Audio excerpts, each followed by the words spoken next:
Appreciate you guys so much this morning, and good morning. Welcome back to Marantz Rantz. Plenty of good information, a little bit of motivation, a whole lot of truth, no financial advice. I'm looking at the stock. I'm feeling great about a lot of things, and I was reminiscing about my, Final Fantasy days.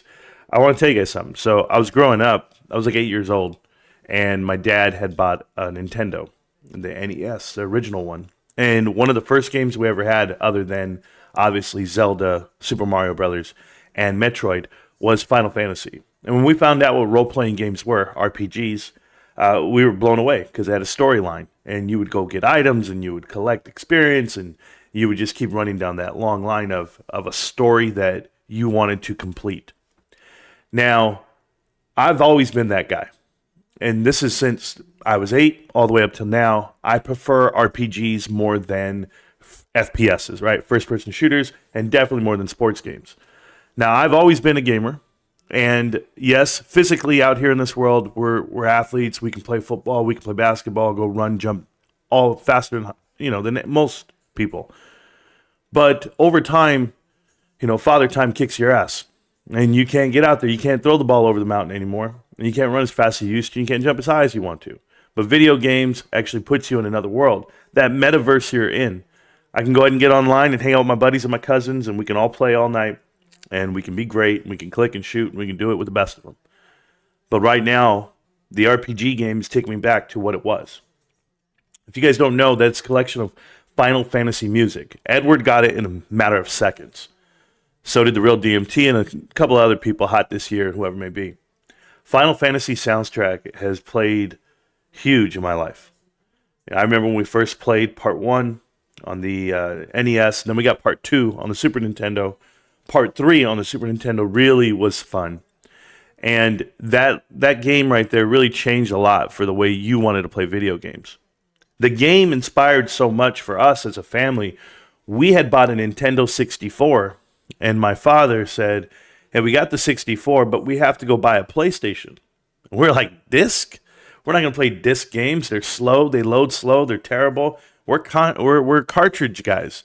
We don't want to have little saving cards. You had to have a little card to put into your PlayStation to save the game. And we're like, what are we going to buy? He says, no, we have to buy it because Final Fantasy VII is coming out. Final Fantasy VII was a 4-disc game that changed the world. It changed the world for so many reasons. And then that led you to other games like Secret of Evermore, Secret of Mana, Xenogears, Paladin's Quest. There's so many other RPG games that we ended up playing. I know the newest one out right now is the Super Mario Brothers RPG for the Switch, which I thought was very fitting considering we had the original one for the 64. But RPGs have always been there in our lives. And we played them. I remember Chrono Trigger, an amazing game, probably one of the better games of my lifetime. Taught me how to how to do better at math, economy-wise. You had to trade in your bones for your gold for your bronze, and it taught you economy from section to section. But I still hold everything near and true. My son started playing Destiny at a very young age, and he started playing. There was another game that we would play, not Baldur's Gate, but Skyrim. So we started playing all these games, and they all had some aspects of what the original Final Fantasies were. But if you guys don't know Final Fantasy and the music and the iconic music and the way it is, it's no different than Zelda's iconic music. But it means a lot.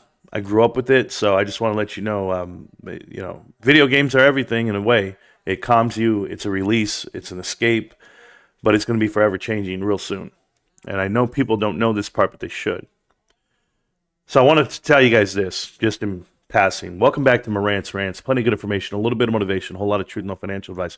We talk about the stock often enough, but we're going to talk about gaming in general, life, obviously, and it's Halloween. And I'm going to be out there hanging out with the family tonight, and of course I'll play some music for the neighborhood kids and open the door and give them some candy. I told my son he could have all the excess candy that I bought that I don't hand out. But think about it like this, okay? So the whole world is getting together right now, and they're building a thing called Web 3.0. They're building the internet. And initially, when you saw the internet, if you guys don't know this, you guys should know this, how we started. The only time we could ever get on the internet was America Online. They used to send these little discs in the mail. and you would put into your Hewlett Packard TV computer. You had a Pentium 2 processing chip, 65 megahertz. You'd put it in. You told your mom and dad, don't answer the phone. Don't get on the phone. You needed the phone line. You need to have this DSL line, hookup, this call. And you would go ahead and make a phone call, and it would call out, and you would hook up to the internet. Now, that server was only for AOL servers. Those chat channels were only for AOL servers. They had nothing to do with the total internet like it does today. But slowly but surely, some really smart people out there started putting together the internet to make it interchangeable, meaning I could send a message from one medium to the next. They made it interchangeable because they put the @ symbol. Not only did they do the www.com, they put the @ symbol in your emails so that everyone could adopt the idea of sending messages from any platform to each other. This was a collective effort. This was a group effort. This is everyone getting together and building the internet.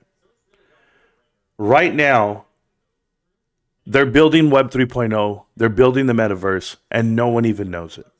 I mean, we know it, but no one knows it. GameStop knows it, but no one knows it. It's spoken in the back channels. It's like it's so far away. There's no monetary value just there, yet no one's adopted it. There's no CDs going out in the mail, and we're all adopting this idea. We're way before it all right now. So we're building up the building products up, right? You got NFTs, and everybody's like, oh, this little digital artwork, it's trash, get out of here. They're not realizing what the NFTs will be. They don't realize what Web 3.0 will be. But there are some gaming companies out there that know exactly what it's going to be and how it's going to be mass adopted and how it's going to intertwine with what you do today on Web 2.0. Every game you play, every video you upload to Instagram, Snap, I don't care what you're using, you're building the internet every day. And it's infinite. It's growing every day. You know, I had to go out and delete videos off of my channel last night for the first time ever. Doesn't mean that I deleted the videos. They're still there. They're on TikTok. They're just not here. I didn't want to have any copyright infringement. You know, I didn't want to have anybody try to tell me that I'm utilizing my own content from a different server. I saw what happened to my brother, and I was pretty broken up for him. I really was. I was disturbed. And I was watching his show last night, and he says, you know, bro, I'm just trying to make it. And I was watching his show, and he said that he went and laid in bed and just sat there and let the time pass. Because he was that stressed and that broken up about what happened to his voice, his channel, his platform. If you guys don't know, it was taken away from him. Okay? Now, it was taken away in a sense that he's not going to make money, and he was out there trying to make it a living for him. I'm not doing that. I'm completely different. Right now, someone just typed in the chat and they said, Marantz, you're going to get demonetized for playing the Final Fantasy music. And I said, so? I don't want to make $1 off of you. That's not the way this works. I want to enlighten people, give them the message, give them the info, and hopefully they can make better life decisions. There are some selfless people out here. It's something that I was taught a long time ago. You know, you're going to do for people. Doesn't matter if they don't do for you. Just make sure you do your part to contribute. That's why I'll gladly give the shirt off my back to a homeless man, give the last dollar I have to anyone, and I'll do anything. If you call me, you need me, I'll pick up. That's the difference. You know, I mean, the value of a man is just that. The value of a man, believe it or not, is reflective of the amount of people that celebrate his life when he passes. Granted that those people are still around. Definitely if he dies at a short term. You know, if I were to pass away tomorrow, I ask myself who would show up? Who would go out there and speak on my behalf? Who would say, you know what, this is a good dude? Look at his YouTube channel? Probably not. Probably don't even know. Half of my friends and family don't watch my videos. They have no clue what I do online. It's not that it's a secret. I just don't communicate that way with them. I don't tell people what I do every day. I tell you guys. It's way different than my own son. I don't have the conversation with. Guess what we did yesterday? There's this guy. His name's Dan Olson, Folding Ideas. He's online. He's on Twitter. He's saying some nonsense about GameStop and Ryan Cohen. Didn't I tell my kids this stuff? Hell no. You think my kids know that I've been in Twitter battles and YouTube battles with other content creators about the nonsense they push out? Nope. Nobody has a clue. I just go to work. I go to work and I grind and I'm like, doo-doo-doo. Turn around, go home, and then I'm back to you. You know, it's totally different. I've learned to separate the two. And what I've also learned by talking to you guys the last couple days and the messages that have been given, I said some stuff last night on a midnight Spaces call, and I guess it touched a lot of people in the right way because I got so many messages that I was just like, whoa. They're like, man, I needed that. This is what, and direct messages, right? And I just want to let you guys know, you don't have to eat, sleep, and breathe and die off the words that I'm saying. No, I know you guys enjoy the channel and I appreciate you. But don't think that I'm ever judging you or the way it comes off when I read the chat. It's not directed to you that way. I respect everyone for their own reasons. I've gotten to know almost every single person in this chat. And if I haven't, if you're brand new, I come around and I get to know you instantly. I am the only YouTuber, and I will say this proudly and gladly to anyone out there, and they can challenge me. I am the only YouTuber that is clearly accessible. And I'm talking about every message, every comment. You can call me, you can text me. Hell, I had a text conversation with the real DMT yesterday. I sent him a message yesterday. He finally got back to me today. We talked, and look, he's here today. That's great. But it makes me feel that he can text me, and it is that real. And you know what it was, guys? I'm going to tell him, and Dan, I hope you don't mind what I tell these guys. But Dan just goes, hey, Marantz, when you going live? Just like that. And right there, I felt an obligation to answer. I felt like, you know what? Dan's been such a good dude to me. Like, Dan's in the chat right now, guys. You guys don't know who Dan is? Let me show you who Dan is, okay? Just so that we're clear to all my cats. Dan is this guy. You guys ready? Hey, Dan, let's get it.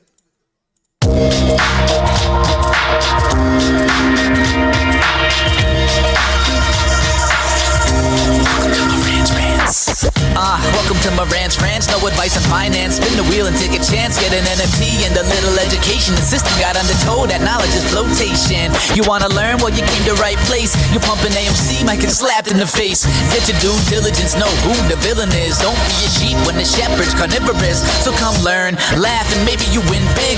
And listen up, y'all, the wheel is not rigged. Everybody get a chance in the live chat. Kyoto spin wheel, you win just like that. Retail fight back and this retail winning. Y'all just wait, man, this is just the beginning. All fellow simians, GME group singing the truth. We just chilling, infinity pool swimming.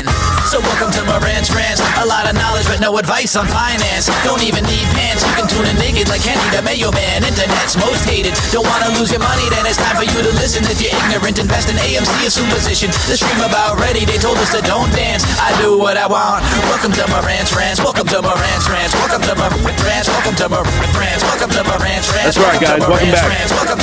Welcome back to Marantz Rantz. Plenty of good information, a little bit of motivation, a whole lot of truth, no financial advice. That's the real DMT right there. That is Dan in the chat. That's his song. He made it. He made the track, and we're the ultimate side quest, guys. If you guys don't know what I mean by that, you ever play a video game? You got the storyline, you got the end game. We know what it is. It's GameStop, it's MOAS, it's everything. And then I'm the side quest. Out there every day, just get some little quests done. What are we going to do? We're going to go beat up on some YouTubers? Sure. We're going to go give them the right information over here on Twitter. We're going to look at Bed Bath & Beyond and laugh. Look at them. They're trash, okay? Everybody is. And somebody tell Alex to go ahead and blow his nose. But the rest of us out here that are living life the way we do, I appreciate each and every one of you for doing it the right way. When you wake up, you take your ass to work, you get back, you don't call out sick, you don't give some bullshit ass reasons of why you can't do what you have to do for the day. We are accountable for our actions. That's what we've been doing. At least that's what I've been doing. I don't know about you, but shout out to Dan. He gets me up every morning. Hey, go ahead and clip it and quote it. I don't give a shit how you take it out of context. Dan gets me up. That's what it does. I hear that song, I get ready, I get hyped, because I do what I want. Welcome back to Marantz Rantz. That's why we do it. No rants, the value of the person in many of the lives he has touched and changed because he or she is in position to do so. Life is a humble path. Well, thank you so much, Model 3D. Hopefully I've changed your life. Hopefully you get back here every damn day and stop listening to that cat. What's his name? Scott Allen? Holy hell, what a bitter old man. But thank you so much for the free memberships here for the channel, guys. You guys see them there. And I know that Funny Spider sent out 5 earlier. And now we got 5 more and 5 more. Oh my goodness. Everyone's going to be a member. I appreciate you guys so much. We've been grinding for a long time. When we hit our 3-year mark, it's going to be a hell of a day, huh? We're almost there. We're getting there. But right now, we've been watching GameStop kill it. But for everyone else out there who's been going through difficult times and all the hard stuff, just remember what I said. The Lord giveth and the Lord taketh. I don't need to be religious about it. I'm just letting you know it's what you do with that message and what you do when you're up against the wall. And for me personally, I just wake up and go right back to work. I've had good days, I've had bad days, and I've had better days. Right now, I'm just letting you know we've all survived our worst days. And that's how it works out for us. I'm here, baby. Let's go. I'm definitely here with you guys. Okay, so I wanted to touch on some stuff here. I had a video and I had a clip, or not an actual clip, but I had some messages here from your boy, Mr. Dan Olson. If you guys don't know who Dan Olson is, he's a clown. Okay, Dan Olson is a clown for the lack of a better term, but Dan is the YouTuber who actually made a hit piece on GameStop for no damn reason other than he's a lonely man. He doesn't look like he has much to offer to anyone. But, I'm not going to judge him. You know what? I shouldn't judge him. I should say it that way. I was hearing the pastor the other day. We were at church, and he said, Marantz, please stop judging. Hey, when he said that, my wife looked at me. He said, hey, we got to stop judging. And I was like, yo, I judge every day. This is crazy. I needed a moment of clarity. My wife was holding my hand. We're in church. My wife holds my hand. She squeezed it tight. I knew she was talking to me, right? Just with the squeeze. All right, baby. I looked at her, and then she was like, wake up. I'm like, baby, I'm not asleep.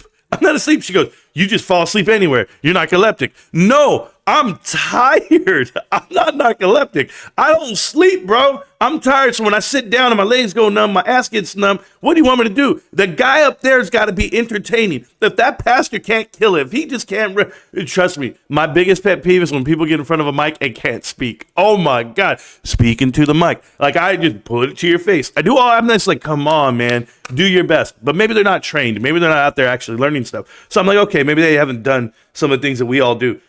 But fast forward, we're at church. Boom, wife squeezed my hand. I'm like, yo, all right, I got the message. Don't judge. Cool. So I'm sitting there. We get to the car. When we finally get to the car, we sit down. And I literally, whenever I sit down with my wife in our car, like we had walked to it, we sat down, I look over at her, and I do say this. I just said, hey, babe, I just want to let you know, thank you for everything you've ever done for us and everything you do every day. And I'm extremely thankful. I just want to let you know, I'm just so proud of us. I say shit like that just out of nowhere. And she always looks at me with that eye. What do you want? What are you trying to do? You trying to get me to make something for dinner? I'm like, no, Mom, I'm just letting you know. I did it right now before she left. So my wife got home last night. What was she doing? She cleaned the whole house. My in-laws are coming over. Okay, whatever. She was out here scrubbing, doing what she does. And she's like, hey, babe, she was up till 2 a.m, guys. I'm not joking. 2 a.m. I'm already here. I'm in the lab. I'm working on research. I'm doing stuff. And then, of course, I'm playing League of Legends while I'm doing it, right? Like in the background. And then I go, yeah, baby, it's 2 a.m. You got to go to bed. She's like, so do you. I'm like, oh, we got bedtimes? All right, cool. We'll go. But no. So I said, thank you, Mom, so much for cleaning up the house. You're amazing, whatever it may be. And I said it again this morning. And then I said, hey, did you make breakfast? No. She said, what? No, Mama, I got it. I got croissants or something. I'll eat something. My point was, we're at church and I heard that and she squeezed my hand. I thought she was talking to me. But the truth was, when we sat down, we talked about it because we do reflect. When we go to church, we reflect on the message, whatever it may be. And I was like, okay. And she's like, hey, I think we both realized what he was saying. And we both looked at each other because we both have our moments. And I was like, yeah. She's like, you more than most. And I was like, yeah, maybe. She's like, no. She's like, I thought about your channel. And I was like, wow, that's the first time I ever really thought about my wife, thinking about the channel and the content we pushed out. She's like, yeah. She's like, you don't have to judge these guys. And I was like, nah, babe, it's not that I judge them like that.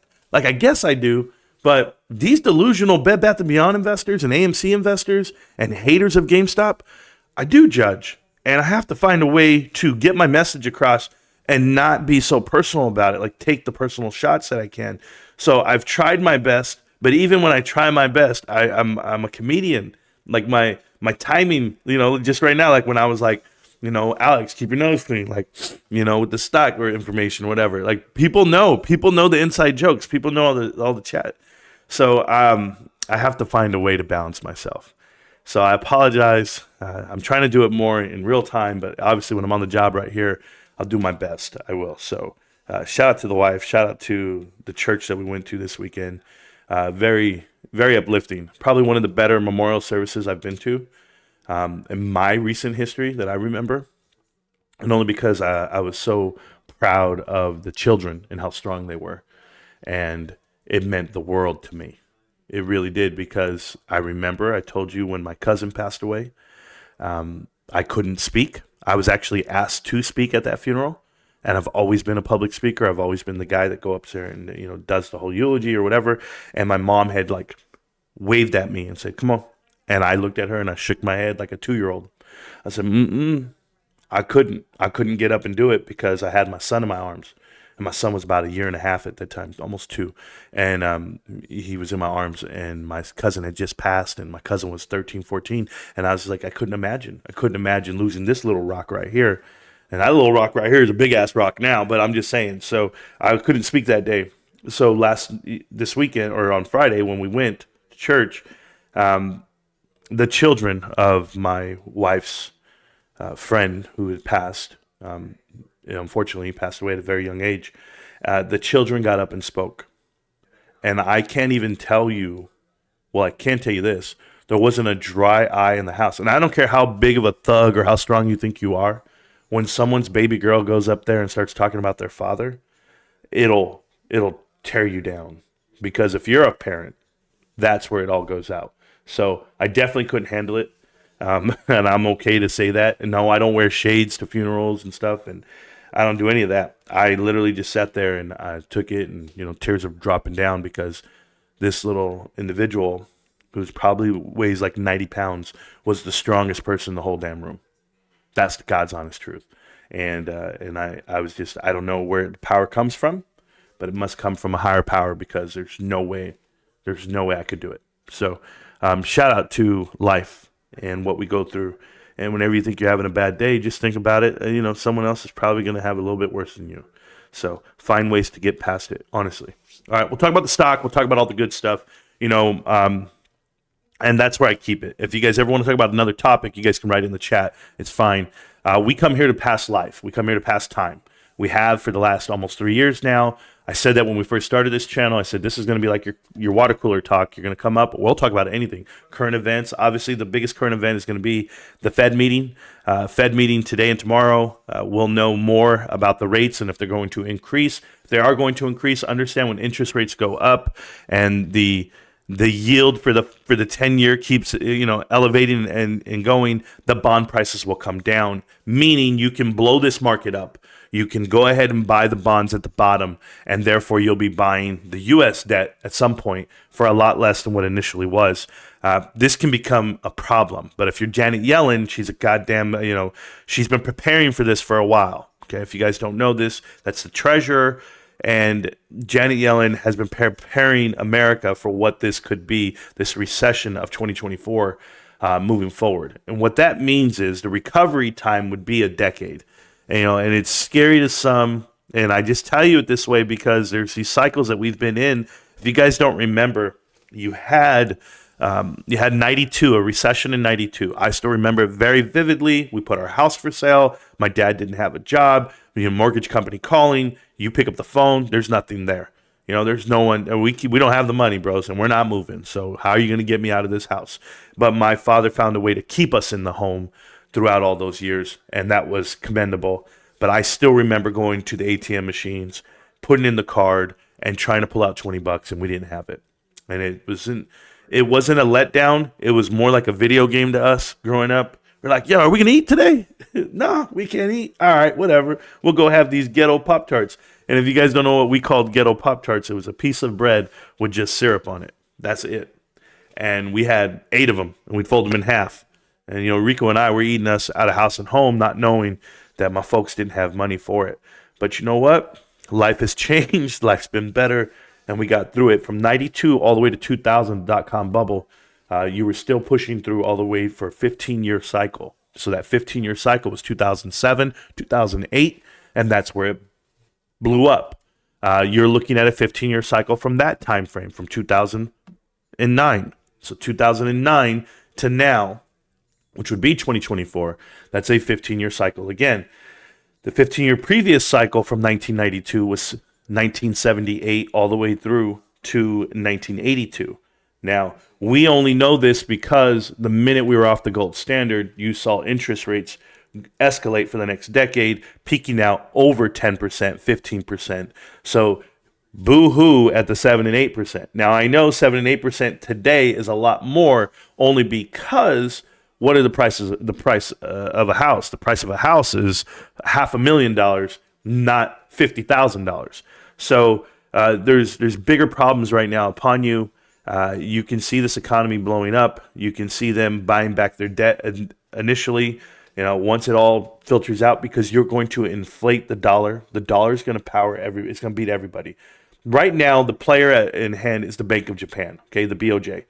And Bank of Japan has not increased rates. Kyoto, no shot at you, okay? You know this.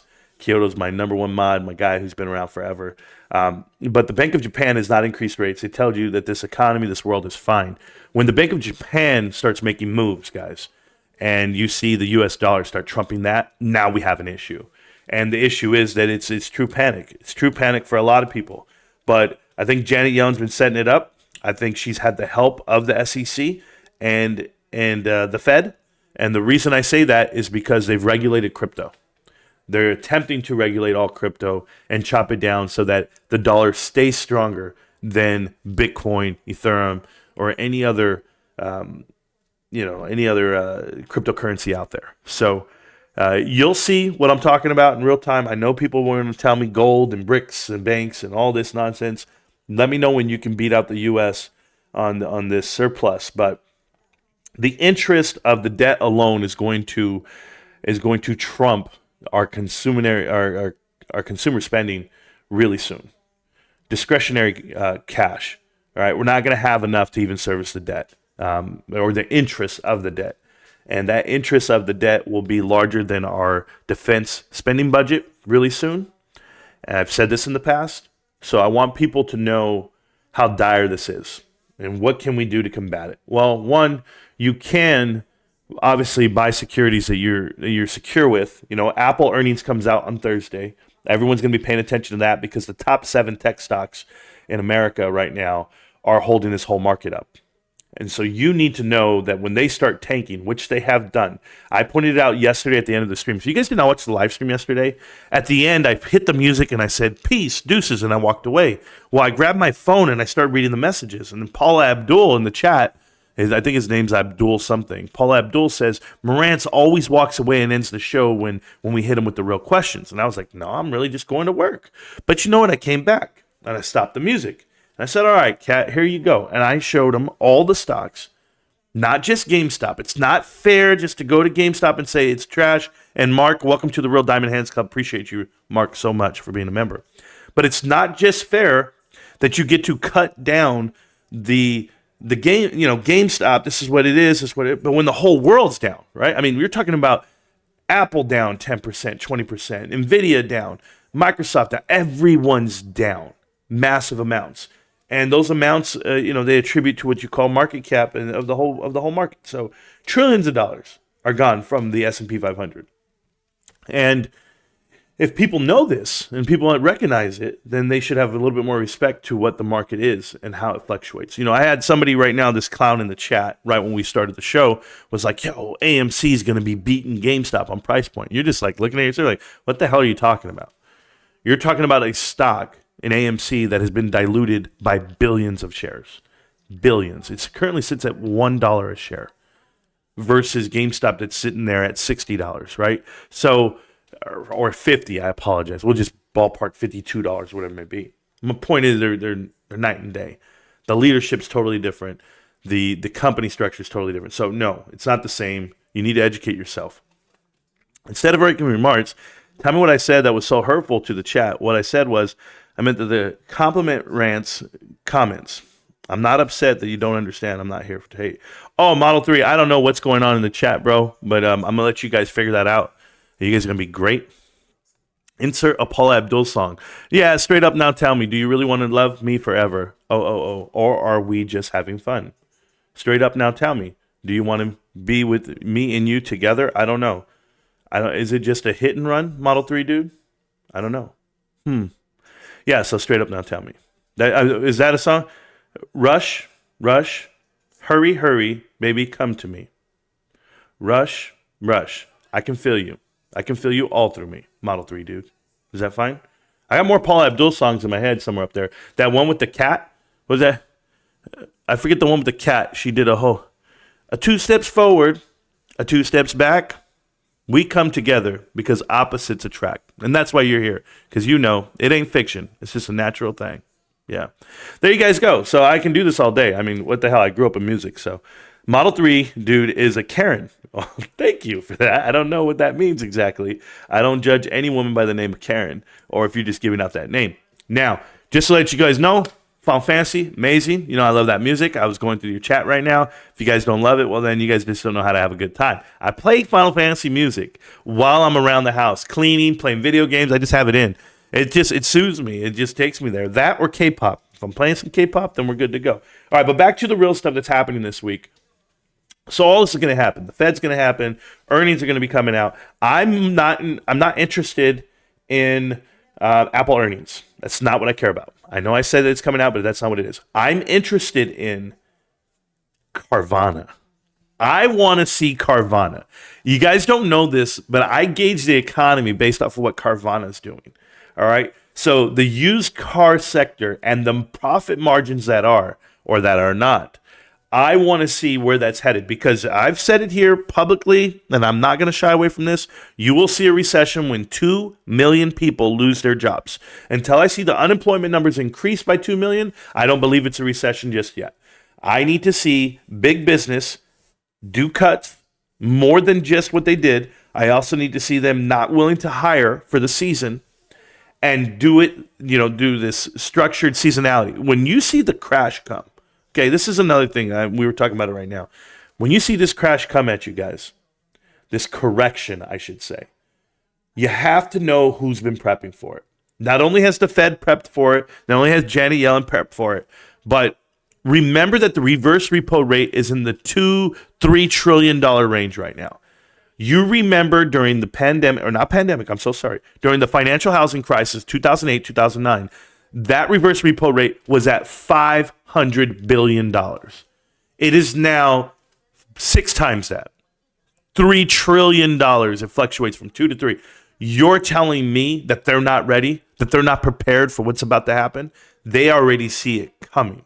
So as they remember, there's the vultures out there. There's these day traders, there's these kids out here on the internet who make videos about day trading, how they're so rich and they make money, and they give you all the answers on derivatives and where things are headed. You can make money on the down. You can do no. You can risk money. You can do that. You want to make money, take your ass to work. That's how you're going to make money. But if you're not scrounging up as much money as you can, and I know some people are going to tell you go buy gold and go buy alternative assets and precious metals and park it. I don't do it that way, because there's another whole security aspect there. For me personally, I don't have over $250,000 cash in the bank. I do have brokerage accounts there. I'm fine where I park my money, but cash itself, I'm not worried. I'm not. I'm going to keep going to work, and I have things that are recession proof. Obviously, my job is everything to me. Right? My career, because it is food, medicine, and fuel, I'm okay.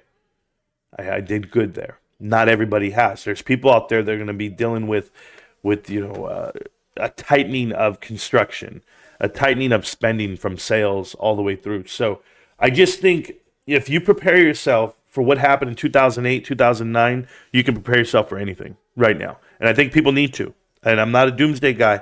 I'm just telling you, I see what's happening. And the Fed has no choice but to increase the rates.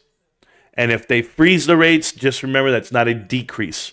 That's still at this elevated level. Banks are going to show unrealized losses again. They're going to have to offset that with deposits, uninsured deposits. That's the influx. So you can prop it up and you can fake it all you want. You had BlackRock pump up banks and hold their books by buying elevated pricing in housing.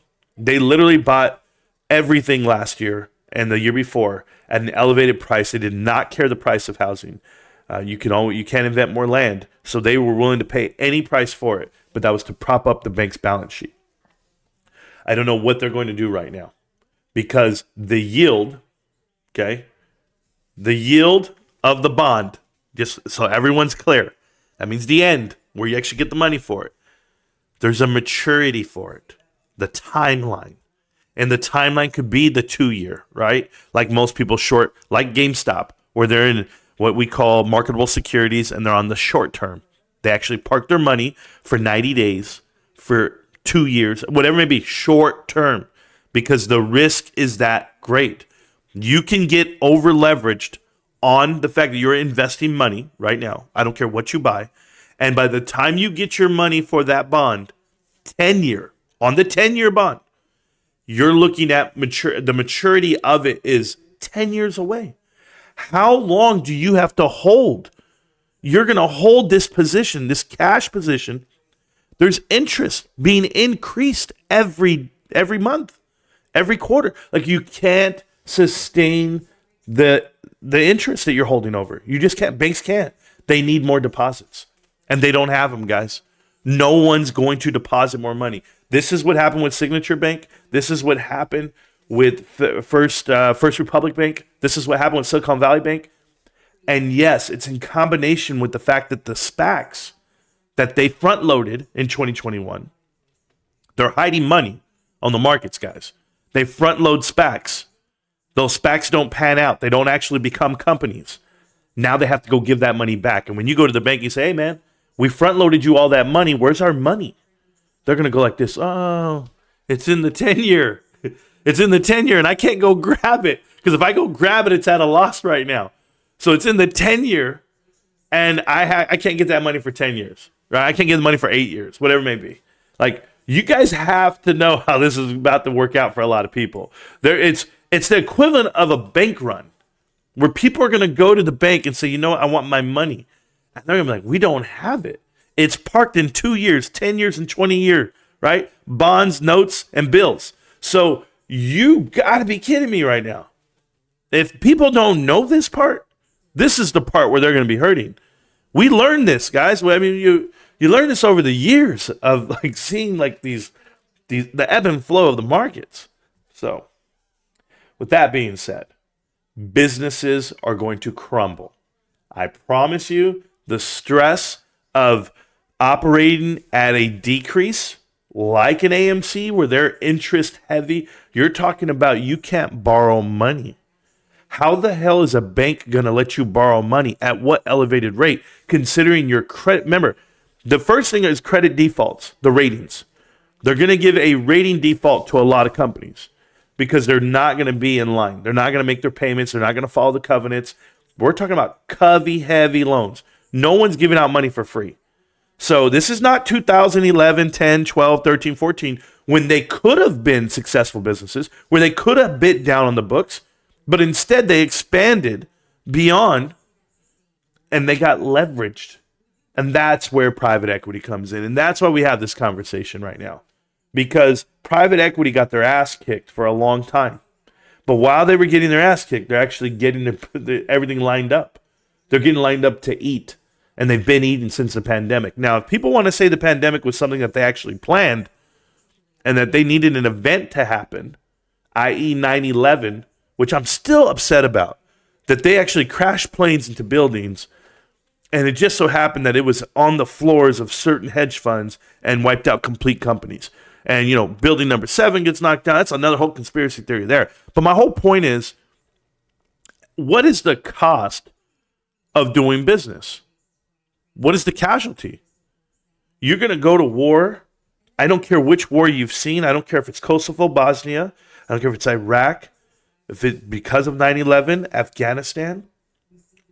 You then in turn see Ukraine, Russia. You see Iran and right now Israel and Hamas with, you know, Palestine. You see everything. And you ask yourself, what is the purpose? Like, what is the underlying value of going to war and why would you do it? Other than funding from other countries. Like, there's no way you're going to tell, guys, I'm telling you because I'm a U.S. military veteran. Obviously, I was in the Army and I served overseas during wartime. But you know what's even more crazy than that? When you get to a peninsula and you look around and you're like this place is pretty cool. This is Korea? I'm like this. This was me. Korea. I'm like, this is awesome. Daewoo, Samsung, Kia. This place is thriving. I can go watch Lord of the Rings in English at the movie theater. This is awesome. There's an Outback Steakhouse. There's a Bennigan's. Like, it was crazy. Like, what are we doing? They go, oh, no, we're at war. We're at a ceasefire with North Korea, the DMZ, you can't go, the 38th parallel, blah, blah. I mean, there you get all the history. And you say, what the hell's America doing here? Why are we here? Why do we have 25,000 people in the USFK, United States Forces Korea? Why are we in the peninsula? Why are we in Okinawa, Japan? Why are we strategically planned in Hawaii and Alaska? Why do we, I mean, what state is that? Why do we have a state at the top of the world, a state in the middle of the Pacific? Why do we have Guam? Why are we stationed in Italy? Why are we in Germany? What the hell am I missing? And then you really put it all together. And so, you know what? Maybe it's just total control. Maybe we're in Kuwait for total control. Maybe we're in the Red Sea for total control. You guys think that you can separate finance from politics, and you're all wrong. You're all ass backwards. It's okay. I mean, hey, I separate it from my life and religion and my wife and my kids and YouTube. But if you're not sitting here thinking that this economy rests on the strategic planning of what happens with this world and what we can all just get along, we all just can't do it, or we all got to sit there and be like, oh, you know, they're using human shields. They want to see how many people we can kill today. I mean, this is crazy. This is crazy. I don't side with anyone. I've said this out loud. I side with good, not evil. I've been in units that you were trained to not even really evaluate that part. I'm being real with you guys. And then they tell you, hey, you got to have integrity. Got to have integrity. No war crimes here. The Abu Ghraib grave, you know that whole deal, the military police, EPW camps. Gitmo. Oh, by the way, we're in Gitmo too. Forgot about that one. We're in Cuba for no reason. Off U.S. soil just so we can do what we got to do. Still have Puerto Rico too. I mean, give me a break, guys. I'm not telling you we're bad people. That's not what I'm saying. Because a lot of you guys watching the show are great people. You're law-abiding citizens and you're great Americans. And you defend your home and your land. You can't help where you were born and raised. What I am telling you is the financial markets and the fuel they give to that initiative of war, it needs to be noted, and you need to be aware of it. So when you're making investments and you're looking at market structure and you're saying to yourself, why is the Fed increasing? Why is Janet Yellen prepping for this? Why is Gary Gensler not enforcing certain things? You can look at Jerome Powell and think he's the biggest idiot in the world, or maybe he's just plain dumb. Maybe he's a patsy. Maybe he's the reason why they want it to all go wrong. Nah, I'm far too educated for that. I'm far too educated to sit here and say, you know, this is great. This is great. Movie theater company, $32 billion. It's not a big problem. It went up to $32 billion. It was a pump and dump, but they got the whole world in it. They confused them, telling them that A Quiet Place 2 was going to go to the moon. Fast and the Furious Part 35 is going to carry the whole market. Like this, I'm telling you. You guys, I've seen every narrative pushed out in front of you to baffle you, to confuse you. Just to, I don't know, take away from what really is the greed of the market, greed of the world. So you can choose a couple of things here, guys. And I know I'm ranting, and that's the show. I rant. And hopefully you guys get a lot of answers out of this. I think you guys live like I do. I live for here, I live for now, and I live forever. With the idea that I like GameStop. I love GameStop. I like the stock. I love my family more. I love my education and my career more. But I still like this. And if buying it gives me a sense of I can get through my day and I don't have to worry about the Kardashians. I don't have to worry about little Saint West flipping off paparazzi. I don't have to worry about Matthew Perry, unfortunately, passing away and drowning, which was pretty sad for some. I've said on the record, I've never watched one episode of Friends. Not one. My wife, yes. When Kobe died, I cried. Oh, I cried like a baby because I watched every Laker game. But I'm sure people were sad for Matthew Perry as well. It's not trivial. It's time. And I know they were like, what do you mean time? He drowned. No, you don't understand. Nobody lives forever. Something's always going to get you. You just got to have fun while you're here. So hopefully this show is fun. Hopefully I'm not the doom and gloom guy. Hopefully you guys like coming out. It is Halloween. Hopefully you guys like what we do. But you couldn't have these conversations. You couldn't just keep it going if you didn't have the education you need. So hopefully you guys can keep that going. Educate yourself. And if you can't, if you don't have the time to look shit up, don't worry. Ask the questions. I'll look it up for you. And I got you. Because why? Because Moass is tomorrow and Moass is every day. Get it right. Now I'm going to read the channel, have a good time with you guys. But while we read this chat and read the channel, we're going to talk about these tweets here. Now, I know it's been up on the screen and no one's even talked about it, but here we go. Dan Olson, formidable. Is it Foldable Human? That's his name? Foldable Human. Dan Olson is a punk. He's a pompous asshole. I'll call him all the words, and I'm not judging. I'm stating facts right now. So Dan Olson comes out and he talks bad about GameStop and Ryan Cohen, and he calls everyone a cult. He wanted to include GameStop versus what PP Seeds and Bed Bath & Beyond are. Those guys don't even exist anymore. The stock doesn't exist. So NVIDIA may take a $5 billion hit over the export curbs on AI chips. Yeah, I heard about that. NVIDIA is going to be hurting real soon. Anyway, let's talk about this, or they're hurting now. Anything to announce the stock going down. So Dan asked, why do you care so much what I do in my spare time? Dan, why do I care? I care, period. I think Ryan Cohen will cut until the company is the size of a regional restaurant chain, but profitable. Apes will, is that what this? To their dying day, hold dual beliefs that they're both prime for a squeeze and deep value play at $2.25 a share. I mean, this is Dan being ridiculous. At $2.25 a share, no. I don't even think he understands that people are buying right now.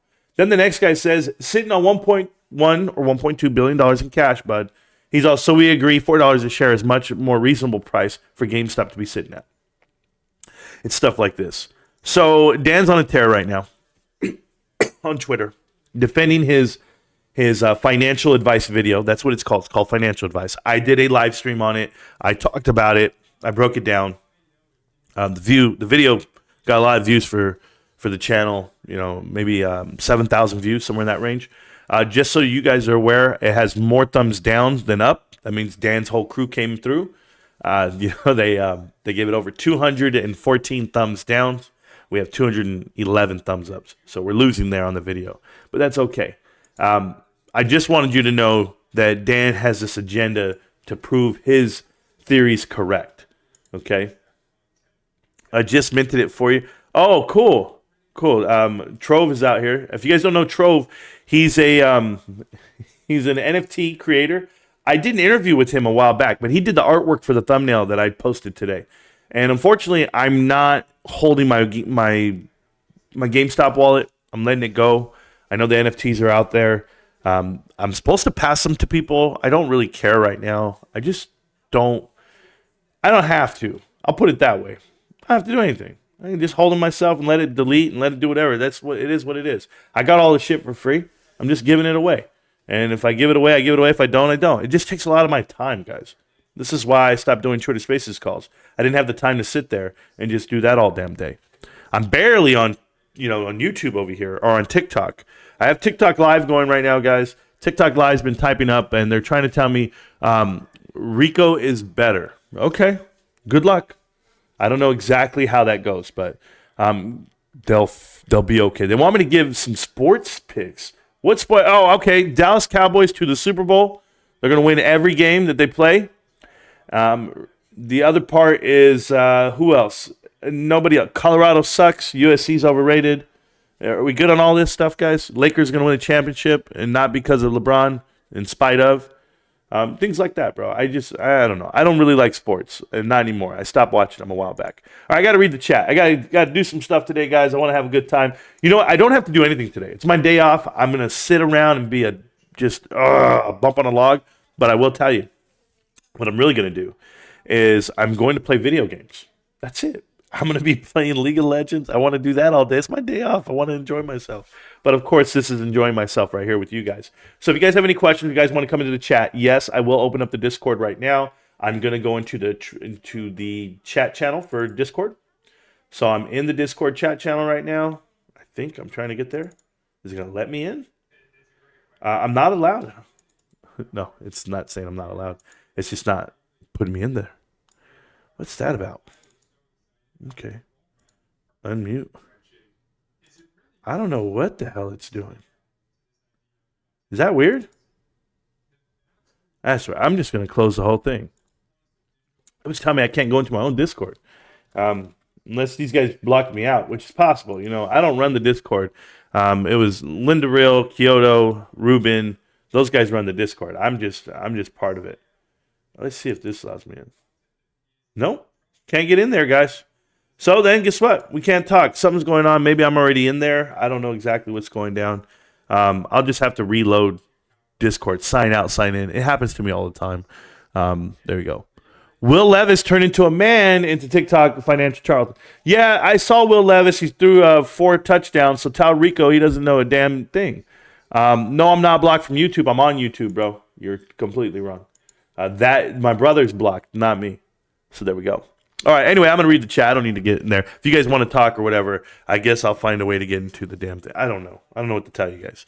Maybe I'm signed in on my phone. I don't know.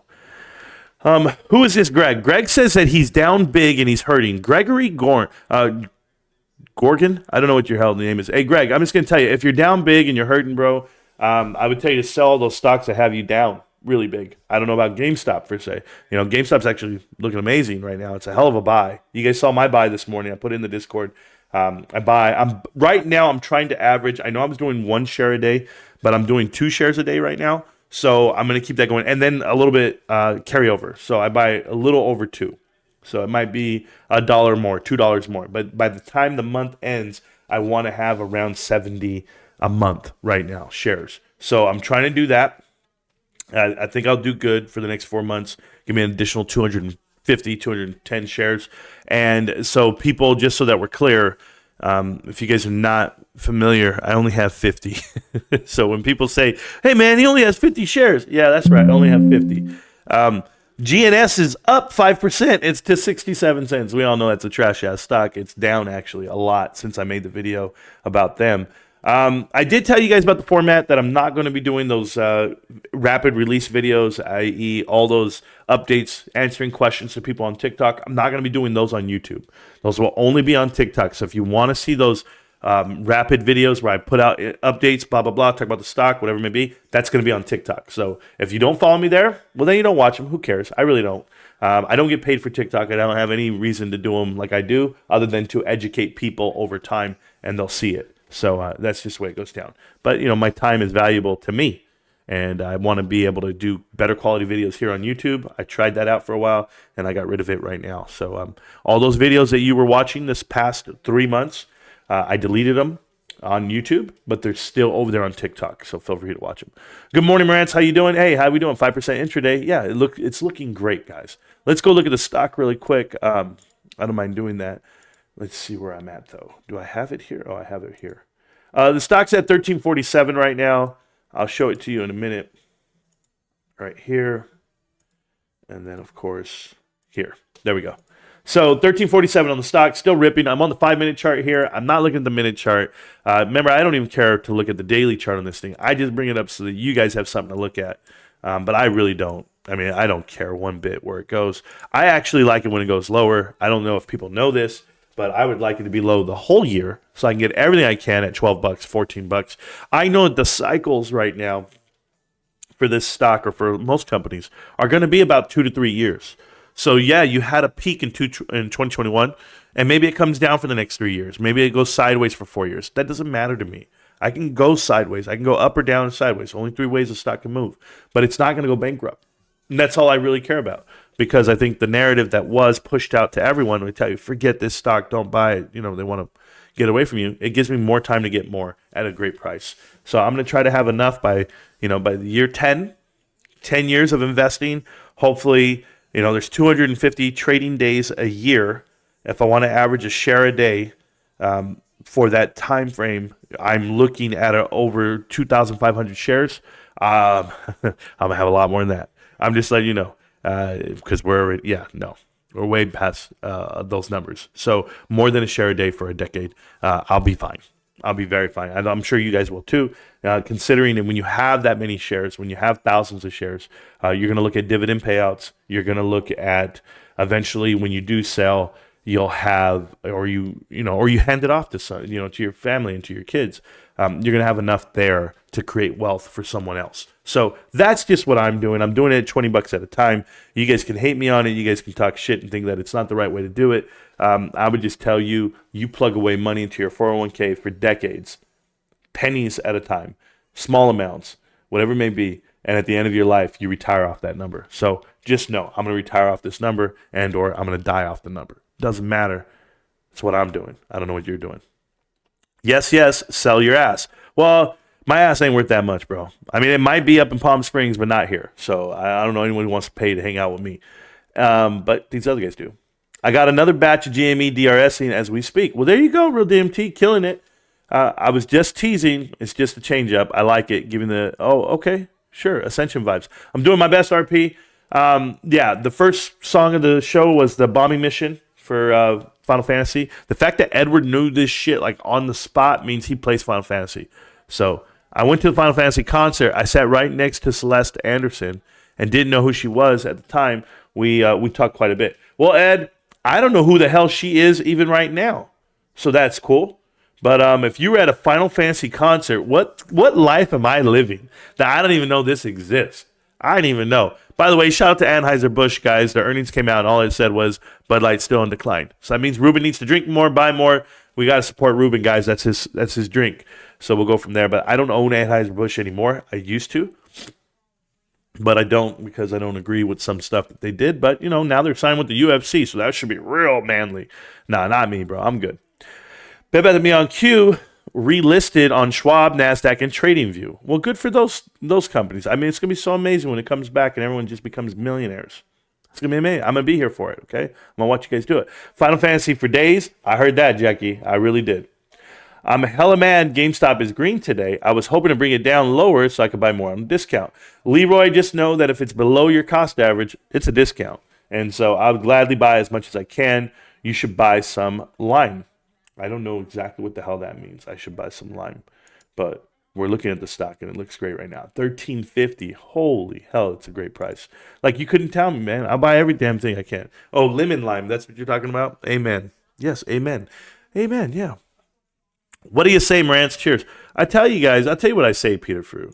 I just say thank you to everyone who watches the channel and what they get through and what they get out of it. So appreciate everyone. Hopefully you guys get something out of it. And now overhead suppliers, it's ugly head to the downside. Okay. Does that matter? Not really. I never even liked Final Fantasy that much, but I knew that music. Oh, cool, Stacks. It's such a good game, Stacks. Such a good game. For me, personally, not that 7 was so amazing. And 7 is amazing. Okay, 7's quite possibly one of the better games in the world ever made. But Part 3 was my baby. Part 3 was everything. So, Mario is Japanese for Super Mario. Oh, I have no idea. Yeah, until you saw Final Fantasy VII demo in the PS1. Yeah, pretty much. That's how it all worked out, man. Back surgery had my young ass in the house for 8 months. Books and gaming are what kept me going. Michael, that's awesome, dude. 8 months in the house, man. I wish I could go out on leave. Chrono Trigger, yep. RPG equals best genre. Yeah, the real DMT. I like MMOs. I'm a big MMO guy because of the aspect that you get to work with other people. I think WoW is revolutionary. I thought Diablo was great too, but nothing's better than World of Warcraft. Like if you could show people in the world from another planet one video game, it wouldn't be Pong, it wouldn't be Tetris, it wouldn't be Dr. Mario, it wouldn't be Mario Brothers, Metroid, Link, none of that. It would be World of Warcraft. It is the most complete game ever made. To this day, it is the best game I've ever played, and that's my personal opinion. For people to say that it's not great, they just don't. Those are probably like antisocial people. World of Warcraft is everything, and raid nights, getting together with at least 25 to 40 people, figuring out how to beat a boss, and taking the time to do the pull, do the attempt, and everyone is essential to the strategy. It will build camaraderie. It's a brotherhood that's unbreakable, and I'm telling you right now, World of Warcraft is the game if you had no life. That's just it. I totally agree with that. I will stand by that. It puts Fortnite to shame. League of Legends, like these all have different things that are great. Don't get me wrong, they're fun, right? Fortnite's so fun because it's random. It's always random. You don't know what weapon you're going to get, what treasure box you're going to open, who you're going to play against. You know these things. And League of Legends is fun because it's on a shorter time frame. You're only going to play a game for 20 minutes, 40 minutes, whatever it may be. Those are all fun things to do. World of Warcraft is your life. It is your life. And I know the Ultima and EverQuest and all this stuff that you could play back in the... No. WoW was it. And now it lost me. It lost me after Wrath of the Lich King because I wasn't a big fan of the Panda one and the Cataclysmic or one or whatever it was. But nothing's better than Vanilla, Burning Crusade, and Wrath of the Lich King. I'm telling you, that era of gaming is the best the world's ever seen. That's my honest opinion. And if you weren't there for it, if you don't know what I'm talking about, brothers, the best. Didn't Metal Gear Solid have something like to do with the memory card? I don't know. The one boss fight you had to switch controllers. I have no idea, bro. I didn't play it. What up, everyone? Rico knows. Final Fantasy VII, the original big sword. Yeah, with Cloud Strife, sure. Almo. Once GoldenEye came out, I was about that FPS life, that action. Yeah, GoldenEye did change the world. Mario Wonder is fun. Oh, the new one? Cool. No, Spencer, not Rico. There you go. The Buster Sword became an icon. Yes. Sorry, they just look pretty similar. My bad. Yeah, Spencer Payne. That guy kind of looks like me, except he's bald. No DSL. It's landline. Correct. You're absolutely correct. DSL was the next level up, so I apologize. I just remember. They are twins, so yeah, I can, I guess. There we go. The kid at school gave them out trying to make friends. Oh, I didn't know they were twins. My bad. Yeah, no problem, bro. Web3 is the future? Absolutely. That's the OG shit right there, bro. I heard that. I went to GameStop on Sunday, and their system that processed card payments was down. I had to go grab cash. Derek McGee, you do whatever you got to do, bro. I don't care what it takes, but good job. The GameStop employee said it happens a lot during the end of the quarter. Maybe these cats we need to find out what store that is, because I know that trick. I know that trick in crime where you go, hey, man, the card's machine down, I need some cash. And they end up keeping the cash. You don't even know what it is. Cash is always and will be king. I don't know about that, Michael. I don't. Your card is king most of the time. Their POS was down. That's at one location. Yeah. Oh no. Are you kidding about? Oh no. I got all these guys making videos and documentaries about disgruntled employees, disgruntled entry-level retail employees. This is the claim to fame for something. No, you're crazy, bro. I never watch Rico. I know you never watch one episode, bro. There's nothing to watch, but I got you. I guess I better sell my position. Yeah, me too. Stacks says me either. I heard that, and Stacks is a truth guy, just like me. Marantz is the truth. Thank you, Real DMT. The feeling's mutual. Hit the like button, all. Thank you so much, Dodge Stratus. Appreciate it. Future millionaires here. Thank you. Deep Marantz value. DMV. You're gonna call me DMV? No, I don't need to be called that, but I got you, man. It was a San Antonio location. I don't know if the stores went down or not. Okay, cool. Funny, but this is almost a separate world for me. That's cool. That's cool. You know, Amber, we need that. We need that sometimes. We need to get away.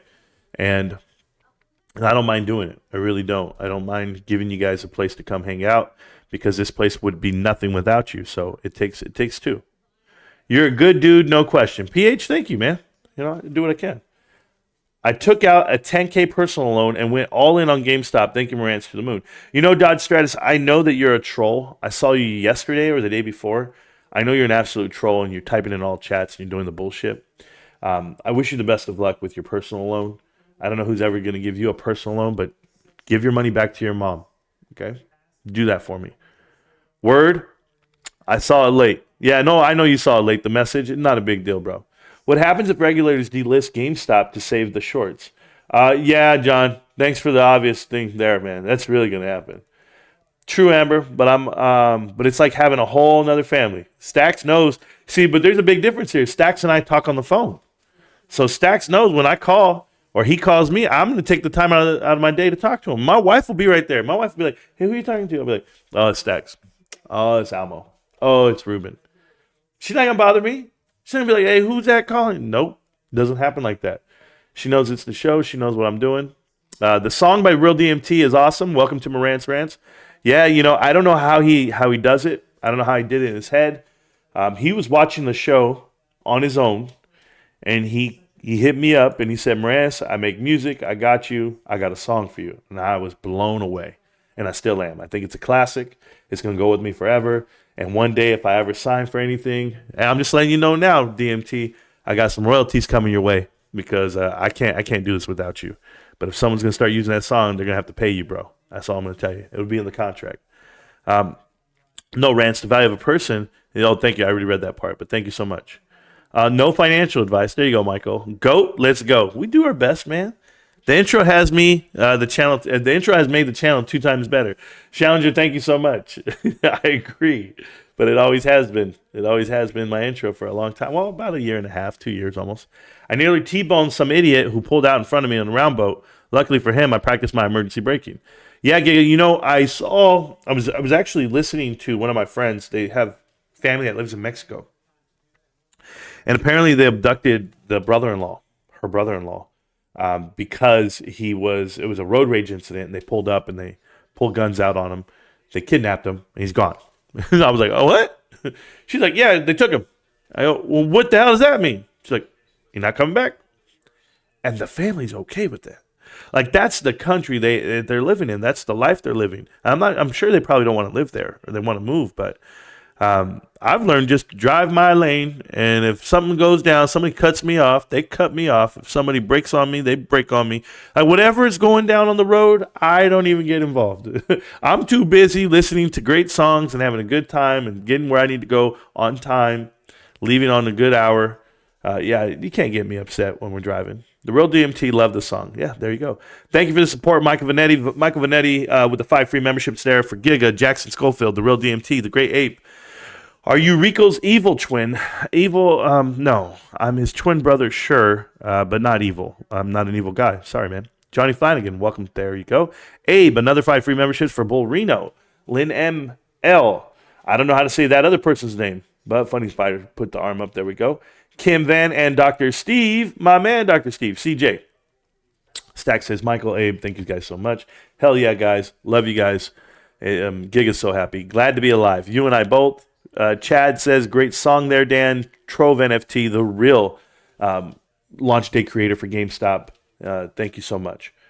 You get a membership, you get a membership, you get a membership. I'm not Oprah, Funny Spider. It doesn't work that way. You guys can be that person handing out the memberships. I appreciate it. I did put out a membership-only video last night. If you guys got that video, then you know what's going down with the channel and all the information behind the scenes. I do that. I do that from time to time where I just post for you guys, the ones who support me and support the channel, because I wouldn't have what we have today without it. That ain't my boy. There we go. How many followers does the other guy have? Are you talking about who? We brand new. Are we brand new? But are we talking about my brother? Or are we talking about Olsen? Or are we talking about Illuminati? I don't know who we're talking about. But whoever we're talking about has more than me. Just put it that way. Thanks, everyone. Marantz deserves it. He's out here telling the truth and never cared about the clicks, views, and all that. Yeah, Dan, I care about it. I care about the clicks, views, and likes in the same way that you would care about your neighbor. You just do. That's it. It doesn't matter what comes through. I'm always going to support my neighbor. And I'm going to tell you guys something about my neighbor. Speaking of, I've got a neighbor. Big ass dude. Big dude. Called the cops on us when we first moved in. My wife and I, when we first moved in, we're having house parties. We're having house parties like crazy. Oh, because we got a big family. Now we bought a nice big house. Everybody's coming through. This man calls the cops. Oh, yeah. Knock on the door. Do. What's going on, man? Hey, can you point the speakers a different way? Because, you're getting phone calls on the block. I said, my neighbor called you and said the music was too loud. Mind you, my whole family are DJs. So, of course, my system is loud. I've got the real stuff. I can play my own show. So I just moved everything indoors, and we had a house party, literally indoors. But our house is huge to have it that way. I mean, I've shown pictures, and on TikTok you can see the whole house, and the DJ playing and music going, and New Year's Eve parties and balloon drops and all this shit. So this guy calls the cops on me, and so from that day forward, I felt a certain way towards my neighbor. Well, fast forward 3 years later, whatever we do, he knows I'm the homeowner. I see him, and he says, hey, you got a second? And I was like, yeah, what's going on? I know his name and everything. I won't tell you his name. He's like, hey, I'm thinking about doing desert landscape. I said, okay. He's like, but I'm thinking about taking it all the way to the edge right here to the sidewalk. My property. Sidewalk. And I said, oh, so are you asking me for permission to do that? He's like, well, yeah, you're the homeowner, so I got to ask you, do you mind if I take? Now, all it's going to take is about 6 inches of my yard away from me because he's going to put in dirt. And I went like this, like a true man. I just went like this to him. I said, hey, man, yeah, let me go ask my wife.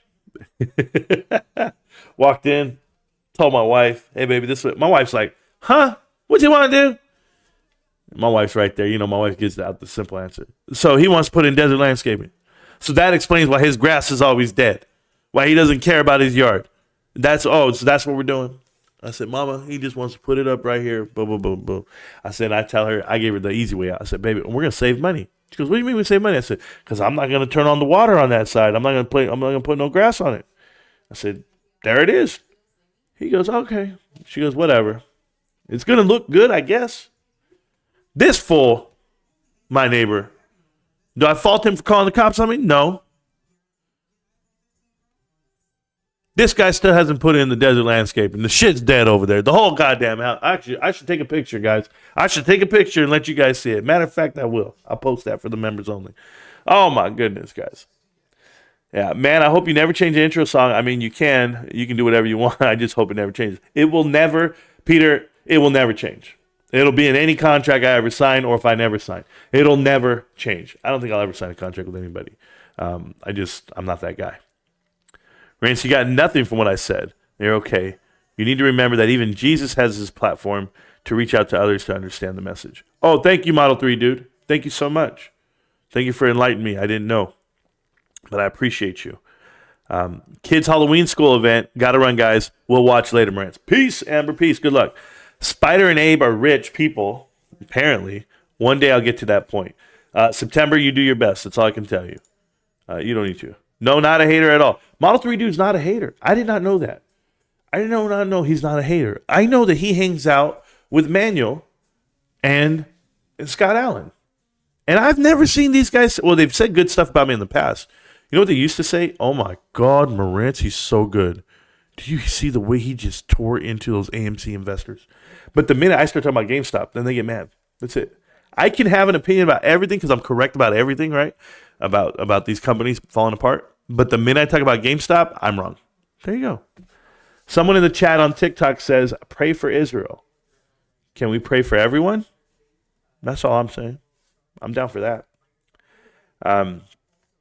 I collect cans for a living. Yeah, me too. And don't say Americans, Mexicans, Jamaicans. Don't do that.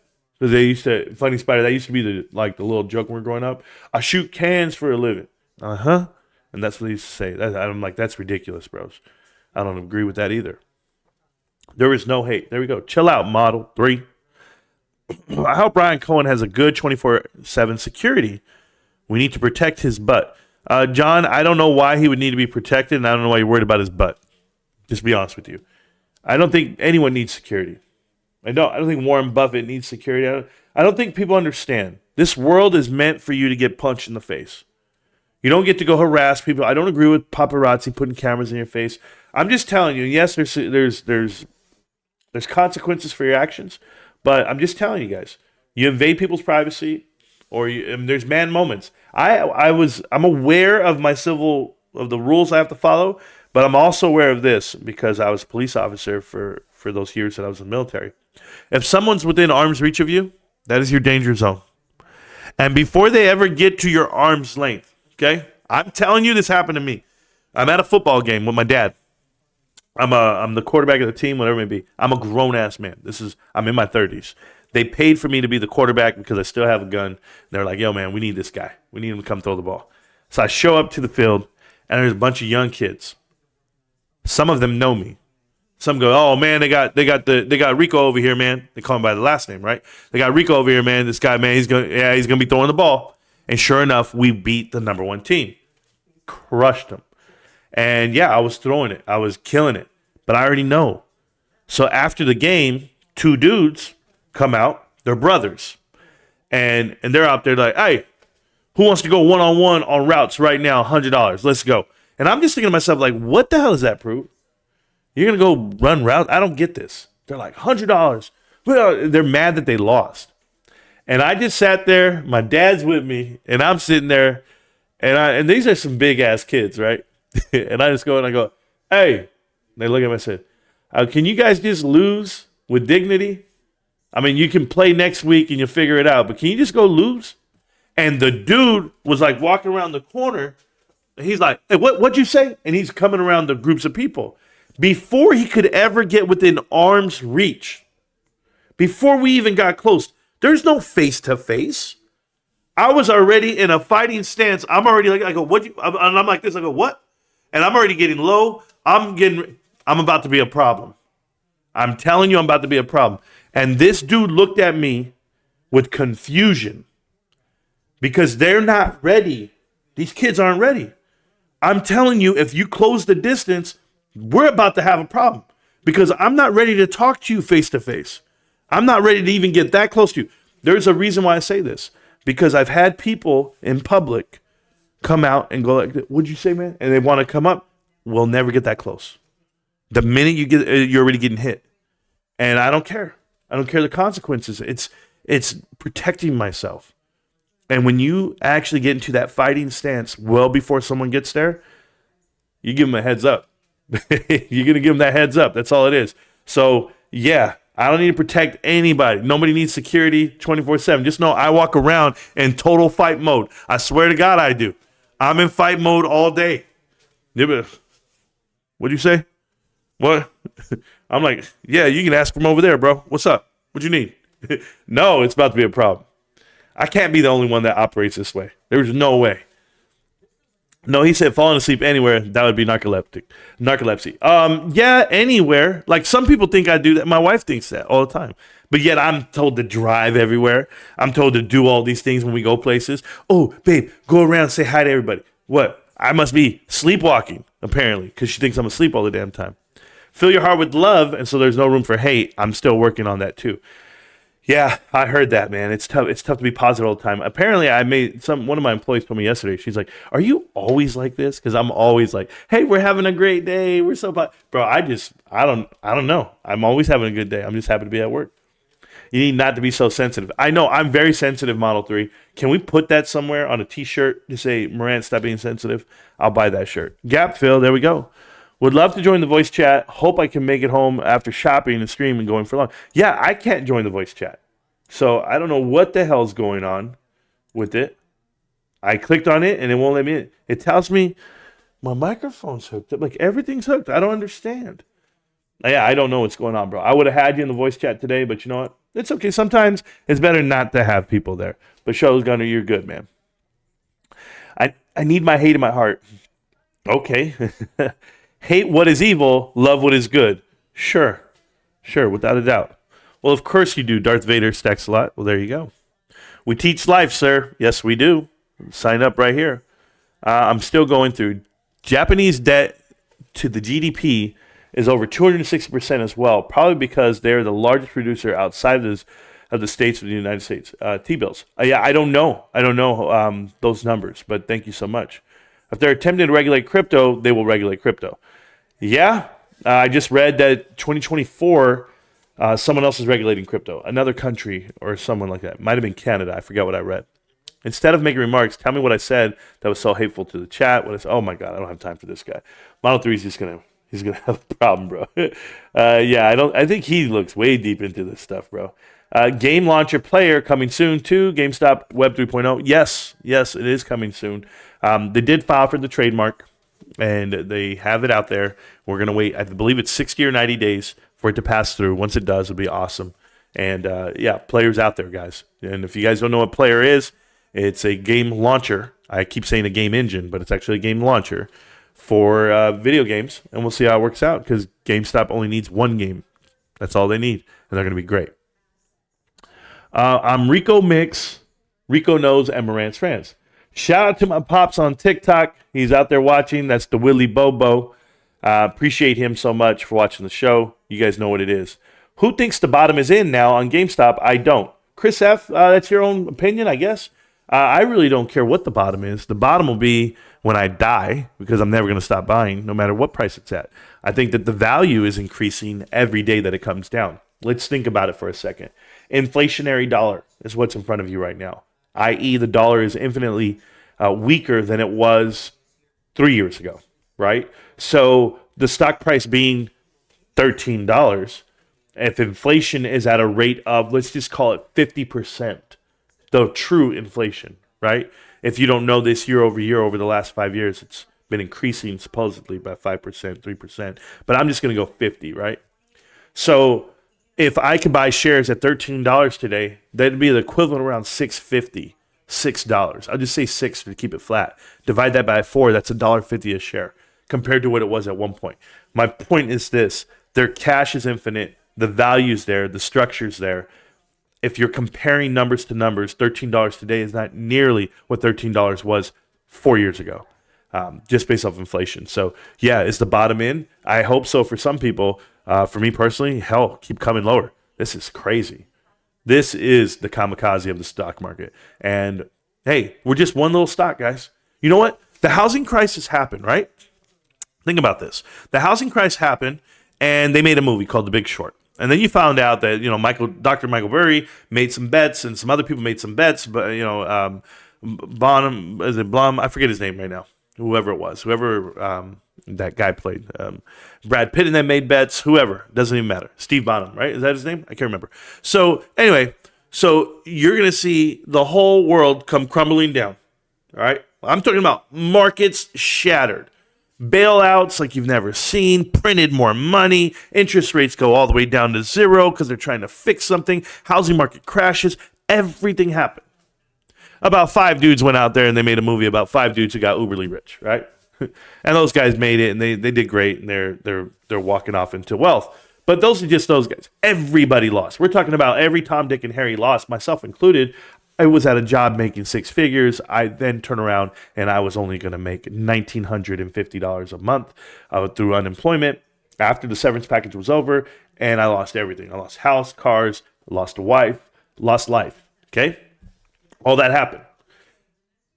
When you've lived through that, you now know, hey, there's going to be some people that are going to win out here. There's going to be a small batch of people that are making certain bets on the market that are going to win. And the inverse is, are you going to pick a winner? And it might take you 15 years to realize your wins. It might take you 10 years. It might take you 5 years. But you think about who was putting money into Tesla when Tesla was building in 2008, 2009, 2010, 2011, 2012. While they were saving the auto industry and Ford and GM, Tesla was building a company that no one believed in. Everyone bet against it, and for 13 years they showed losses. And then they showed a profit, and then they showed a rocket, and then they squeezed. They squeezed. And they went all the way from what you knew what it wasn't, all the way to $6,000 a share. And you're going to tell me that we're not building something while everyone's telling you it's not. Everyone's telling you that it's trash. The GameStop's not it. Web 3.0 is garbage. NFTs are not it. This player thing is not going to go on. Omni-channel e-commerce shopping is not it. Brick and mortar for gaming is not it. The gaming sector itself is gone and diluted. It's trash. No, you're all wrong. The narratives are wrong. The leadership's here. It's building within this dark environment. And when you build this way, you actually are learning and adopting better business practices. You're learning how to operate a penny business. You're learning how to step over dollars to get to the pennies, because you're not going to go ahead and order so many paper clips and not so many staples and so much paper that you're printing out on. You're going to learn how to use these systems around you to become more nimble and profitable. This is what GameStop is doing right now. And they have the leadership that is young enough and smart enough and rich enough to hang on for this whole time frame. It's going to change who you are and what you are. And if you believe in it, you invest in it. And if you don't, you don't. You miss out. Market crashes, everything goes around you, everything's falling apart. But guess what? For those few select people that put money into a stock, that believe in a company, that understand what's being built, you can be like, you know what? Those are those rich GameStop investors. Those are those rich guys who bet against the housing market. Those are those rich guys who bet on Tesla.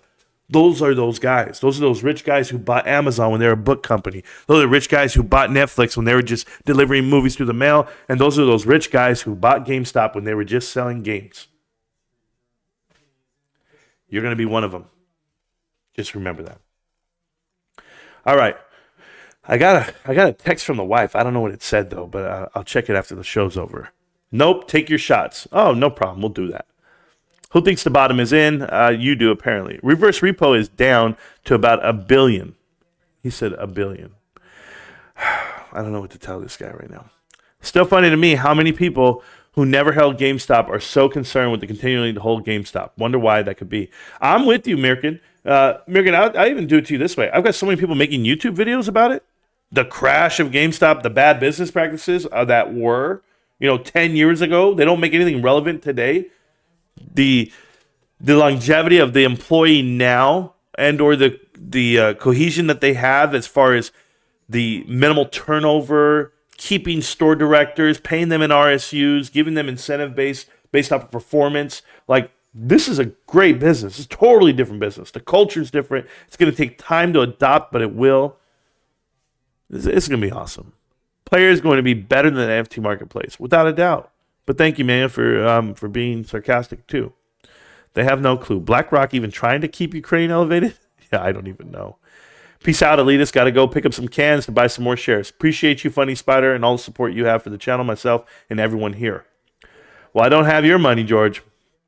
Susie has it. Oh, man, SuGov has all your money. What Web3 games are you playing these days? I'm looking to get into it, but I still don't know where I can start. Can you give me the top 3? Scuba Steve, I was playing the Unchained game. I forget what it's called, Unchained Gods. I was playing that.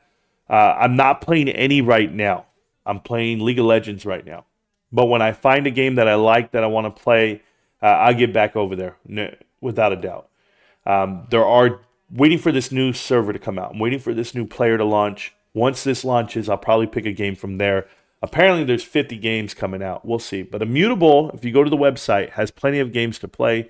They have at least 6 Web3 games right now. I know that we've talked about WAGMI Gaming Defense coming out. When they do get released and they do go out, then it'll be awesome there too. There's Caraverse, there's Alluvium as well. Different games. But when one gets mass adoption, you'll know, and you'll have to try to catch it. And that's the way it's going to go down. But yeah, just check out Immutable. That's all you have to do. Solomon Smith and Barney, there we go. All Web3 games are basically betas. Yes, fitty. Once you get a certain age and you realize you've literally been lied to your whole life about the major world-changing events, you just stop believing everything. Correct. I mean, shit, we landed on the moon, apparently. I beg to differ on that one, for sure. Can you tell Kyo to stop timing me out? Nothing. We need you to support free speech. No, Lemon, because we don't support hate speech. So there's a big difference there. Free speech is one thing, but there are consequences for what you say. So for you, Lemon, enjoy your 1,800 seconds of timing out. And that's what they're going to tell you.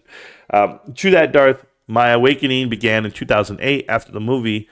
I don't know that movie. That it really came out in 2020. Oh, okay, cool. They both jackass. There we go. Bro, most people nowadays don't even remember Abu Ghraib. Yeah, I do. Oh my God, it was like big. That was huge for us. They're out there like, hey, you can't be doing this. You got to be careful. We're like, we're not doing any of that stuff. We're just setting up C-Wire and people are walking through lines or whatever we're doing.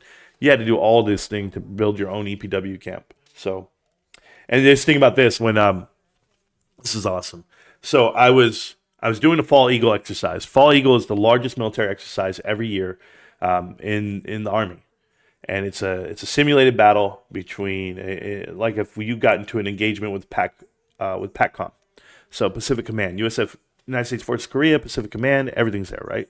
So you learn how to build EPW camps during this whole time frame. They're teaching all this stuff and how to process prisoners, and this is all real, all factual. What did that? My wife texted again. When my wife texts twice, bro, we gotta go read it. Hold on. Let me see what it says here. It says, what the hell? Oh, yes. She's asking me if I want something. Yes. Okay. Anyway, wife. Well, I love my wife's job in a way at times. I'll tell you guys that story another time. Anyway, so we're there and we're processing EPW camps and whatever. So when Costco, 10 years later, 20 years later, right? Costco, the pandemic happens. And we have these meetings. A pandemic was the most amazing thing you ever went through for a grocery store, for retail. We were trying to give the whole community their goods in a controlled fashion, without riots, without bickering, fighting, the limitations that we had as far as product and, supply chain issues, freight, employees working, 6 feet, everything that you had to take into consideration. We're in a meeting and they go, hey guys, how are we going to do this? And I literally stood up and I was like, hey, listen up. I know you guys don't know this, but I was prior military. I actually built EPW camps. I know how to funnel the people through. And they looked at me like, what? And I was a manager already by that time for Costco. So they left it up to me to put together a system of how to funnel around. At the time, we're only allowing 2 people to shop. So about 13,000 people a day. So I had to funnel 13,000 people, get them their goods, control the crowd. Unfortunately, I did have someone die in line. He passed away, and I had to do CPR, and it was unbelievable. And but keeping the lines going, keeping people motivated and happy, dealing with some people where they were up in your face and getting crazy, trying to spit at you, trying to just ruin your day, and you can't react. That whole time frame, I just knew that my military training really came in handy. And I built a good system, and one that other people mimicked and modeled. And I didn't do it by myself, but oh God, this young lady. I got to take this, guys. Hold on. Yes, hon. I text you back. I'm live right now, and I text you back. Yes, thank you. Love you. Bye. Okay, so there's my wife calling me and not checking her text messages. So it just proves that we're all human. That's good. Even the wifey got that one right. I tried to tell her I'm live. Like, what are we doing, babe? What are we doing? She's like, oh, I'm so sorry. How are you sorry? It means you're not watching. All right, back to the story. Yeah, we did good on that, and you learn a lot. So that's with the Abu Dhabi. That's how that all happened, bro. Higher and longer, sure. My girl called. What I miss? Real DMT. My girl called. What I miss? Because she calling about. I don't even know what she was calling about. I know she wants me to pick up these dividers. There's some really nice furniture. Okay, so check this out. So my wife. I told you guys this story before. She used to run residential real estate, as in property management, like for apartments and stuff. When she first started, that's how she got her own place when she was young. She's a smart girl. To be 20-something years old, you got your own place. You get it for free when you work there, right? So she did that for a lot of years, and then she got into residential, and then now she's commercial. But she still has, working for commercial real estate, they still have these buildings, and they have like desks and cabinets and other stuff, and they're like, hey, we need you to clear this all out. So they'll hire a company to go clean it out. And she'll be like, nah, I'll just have my husband come clean it. So there I am working for free again. So right now they're texting me the time I got to go clean out an office or something. It's like, yeah, babe, all right, sure, I'll be right there. So I actually got to go to work right now on my day off. But I support my wife when she does, so I got to get that done. Has there been any news, or is it just a green random day? Yeah, the news is that the price of the stock was undervalued, and that it needs to go up. And there it is. And as you can see, GameStop's going up from $12.63 in the pre-market all the way up to $13.80 right now, up over $1 and some change. My wife is something different. She said she didn't get the message. Oh my goodness, guys. I'm sorry for this. I'm sorry, guys.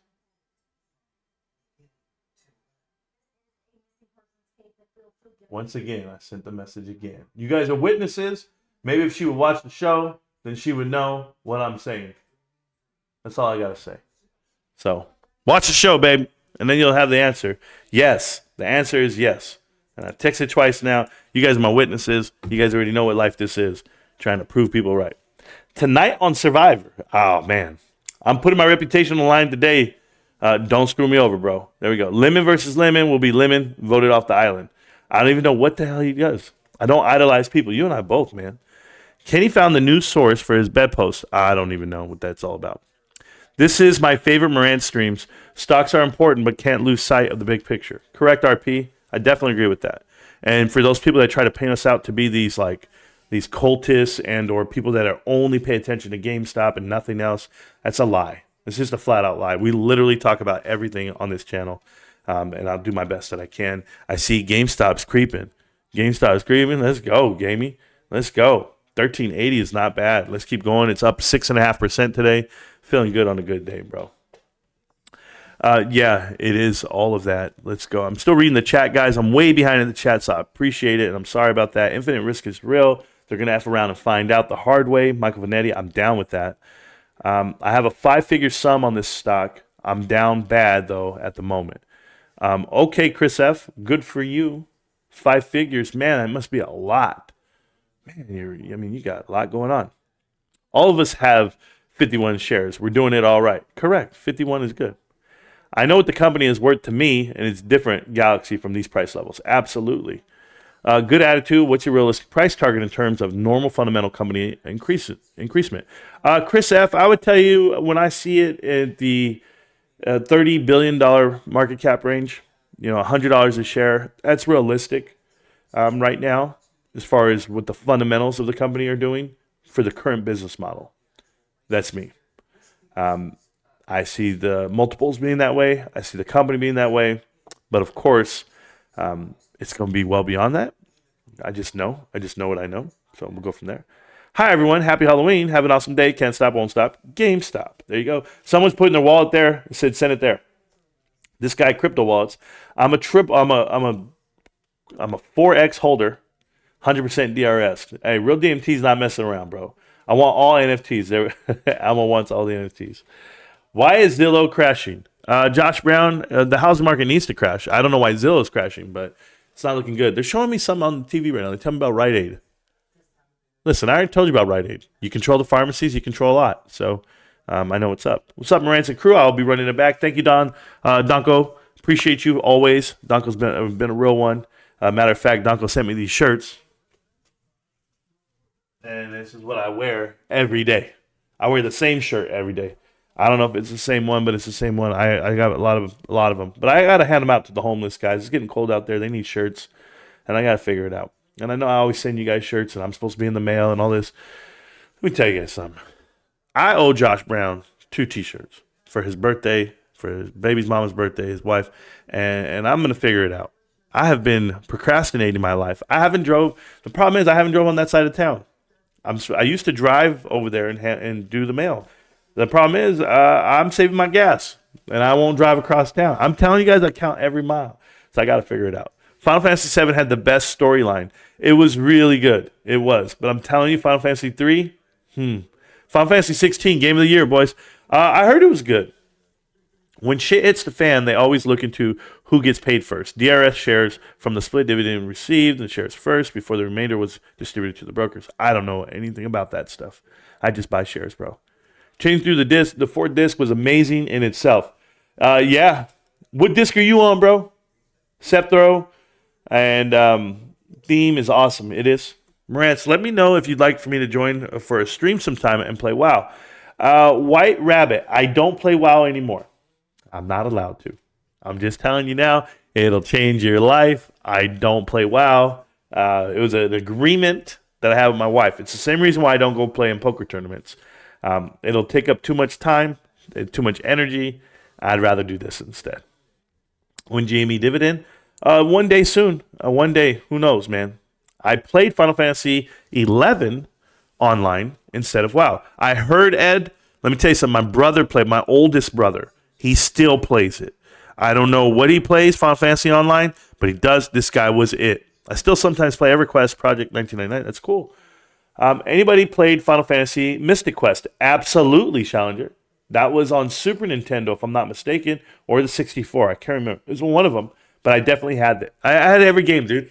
Every game, even Final Fantasy Tactics. I had every game. Every RPG we owned. Mario RPG is the best RPG. It's up there, bro. But I don't know about the best. Me personally, Chrono Trigger or Xenogears, without a doubt. The video game live concert came to my college once. Shit was magical. Oh, cool.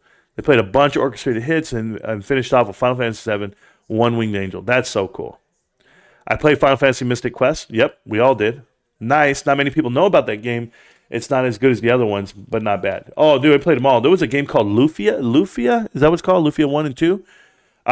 They had, I don't know if it was that game, but there was a game where this is like the first concept that I thought was amazing. You'd go into a tower, and it was level 1, right? Floor 1. And it had 99 floors. But when you go in, you're naked. And so every time you go in, it's always different. It's random. The loot is random. And you have to manage your health and your whatever all the way up. So you'd walk in and you would just try to clear out the first floor and get whatever loot you could, make a better, stronger team, get the second level. And we would see how far we could go. Me, my brother, and my dad. And I'm telling you right now, we'd get up to like level 56, 57, 58, and we'd die. And it was an amazing thing. Because you'd never, bro, you'd be like, oh, I got the platinum sword. Oh, I got mass music. I forget everything. Excalibur, all this stuff. And it was amazing, bro. It was amazing. San Francisco, you need security. Oh, man, nice candle. Truth, getting punched in the face teaches you respect the consequences. Correct. I've never been punched, but I hear you. Well, no, I've been punched twice, and then that guy got a new eye socket. Which is better for retail investors, dividend or share buybacks? Dividend? Share buybacks doesn't mean much to me. Not at all. Not when they're still out there trying to do the nonsense. The real Willy Bobo, correct. Dividend, but only after GameStop turns a profit. And they will. Oh, he says, what? I didn't see. Willy Bobo's in the house. He wrote something. I'm almost done with the chat. We're good. Says, yo, these cats on TikTok are crazy. Yeah, I don't know. TikTok is talking nonsense over here. Isn't this supposed to be a sports guy? No, I'm not a sports guy. Like I said, I don't watch sports. What I'm doing today, guys, if you guys are not familiar on TikTok or on YouTube, I'm in costume today. I dressed up as Rico Knows. Hi, everybody. My name is Rico Knows. Listen up, all right? I'm smarter than you. You're all dumb. You're all idiots. I'm going to tell you who the winner is right now on this game. Give me the game. Give me them +6. That's who they are. All right, listen up. Now send me all your money because this is how I make a living. And if you don't like it, then you have to watch anyway. And I don't care. And all you girlies out there, just know I'm single, all right? Yeah, I'm Magic Mike. I'm the virgin that, not version, but version. I'm the version. The virgin? The version. I'm the version. I have an S in there. And I cook eggs every morning, and I do it on film. And I just want to let you know, Rico knows. Your friends don't know, but Rico knows that you like me when I dance in my socks with my dog named Ash. That's what it is. All right, guys. I'll see you. I'm going to Universal Studios, taking my next girlfriend there because I travel with her, and I'm going to buy her cake every day, every anniversary, on the anniversary. If you don't know, we have weekly anniversaries because we're old, and we're light years ahead of the time. Back to the Future. I'll see you guys. I'll tell you all the winning teams again. I got the book from Biff. That's how I know all the winners, guys. My win percentage is 69.9% all the time I win all the games. Rico knows. If you don't know, Rico knows. Cool. There. That's who I am for Halloween, if you guys didn't know. Anyway, the kids on TikTok, they have no idea what the hell I was saying. They'll be all right, bro. You people are ridiculous thinking GameStop is anything special on some market hedge. It's just a video game retail. I know, man. Keep telling me that. That'll be hilarious. Hey, yo, DJ, man. I see you. DJ's, he liked that chat. Hey, DJ, truth is, bro, I'm big bro. There's little bros out there. That's why we do it. There's this guy, DJ, that I'm talking to right now. He actually played quarterback for us when I was coaching football. And little DJ, little dude, he's out here on TikTok. He's out there giving you the advice of dating a girl. Yeah, let me tell you something. These girls, man, they need to value, this whole idea that you can't go to Cheesecake Factory on the first date. I don't know if you guys seen this bullshit. The girl refused to get out of the car because the guy took her to cheesecake, and she locked the door. And I was like, what? I would have left her ass right there, and I would have went and had a good ass meal and come back and took her ass to McDonald's. Let me tell you, you think that where you eat, we need to set the bar real low right now. I'm just letting everybody know if we're going out on a first date. Not me. I already did my first date. I did my first and last first date a long time ago. But if you are a cat out there going out on a first date, take your girl somewhere where you set the standard really low. Because you can't go to Mastro's on the first date. You can't go to Ruth Chris. Because then you can be like, yeah, this is what I do. Bullshit. That's not what you do. That's bullshit. You're right there sweating, dude. You're like, God damn. I put the credit card up. Hopefully I can make a payment next month. I got paid. No. Take your ass to the side of the road. A little food truck. A little taco shop place. And just have a good conversation. If she can't sit with you in a car and have a convo about something. If you think this shit is about pulling out a chair and taking her to a nice clean restaurant and then saying, oh, can we go to ice cream after? That ain't it, bros. I'm telling you, that's not it. This shit ain't like the movies, bro. You all watch Bronx Tale?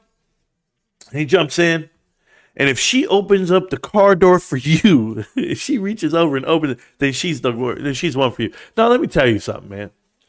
I'll meet you there, and if you show up, cool.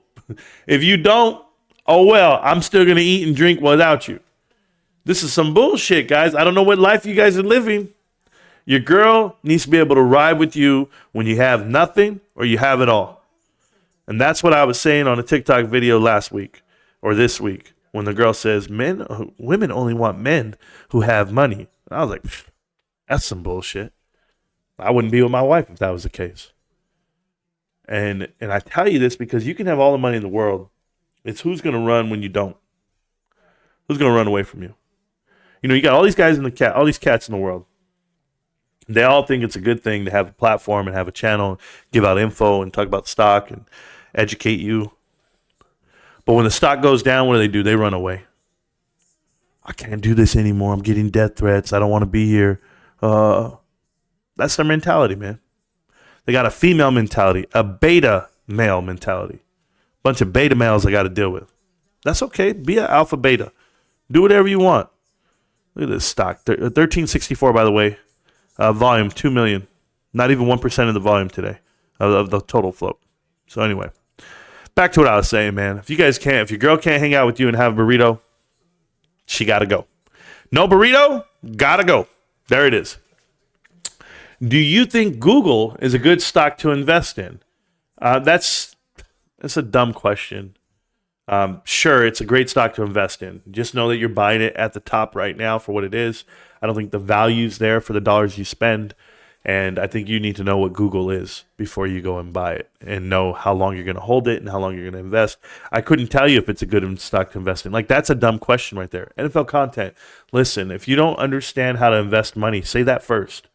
But to ask someone if it's a good investment to do, I don't know your risk tolerance. I don't know your age. I don't know what you want to do in life and what you plan to get out of your investment. None of the above. I don't know if you have children and college funds that you're saving up for. I don't know if it's a down payment on a car. There's nothing out there. Okay?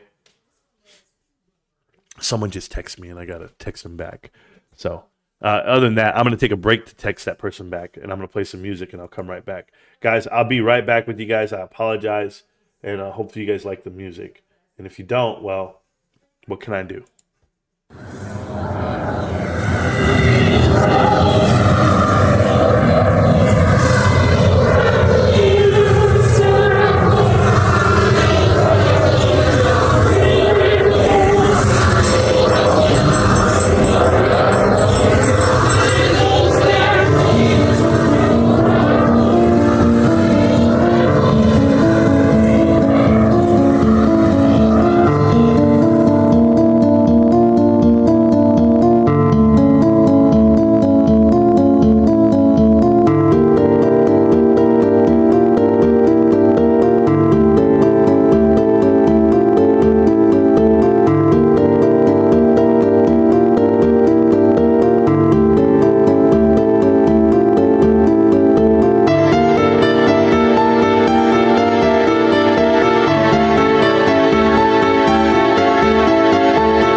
All right. Welcome back. Sorry, I was out there doing the battle music for Final Fantasy. I got that shit on cue. So, loving life. And I told DJ I'd get him a shirt right now. That's what I said I would do. Yeah, DJ, just hit me up, man. You know where to find me. And if you can't find me, you know where to find me. That's it. Ain't no way Rico knows a GameStop noob. Yeah, Rico knows is, bro. Hi, man. Hey, if your friends don't know, Rico knows that I'm a GameStop noob. That's what I am, bro. My name's Rico Knows, and I'm terrible at video games, but at least I buy them, and at least I shop at GameStop. That's the truth, man. Truth is, man, they're trying to hold me down, bro. I'm really a gamer at heart. Rico Knows. I see what it says here.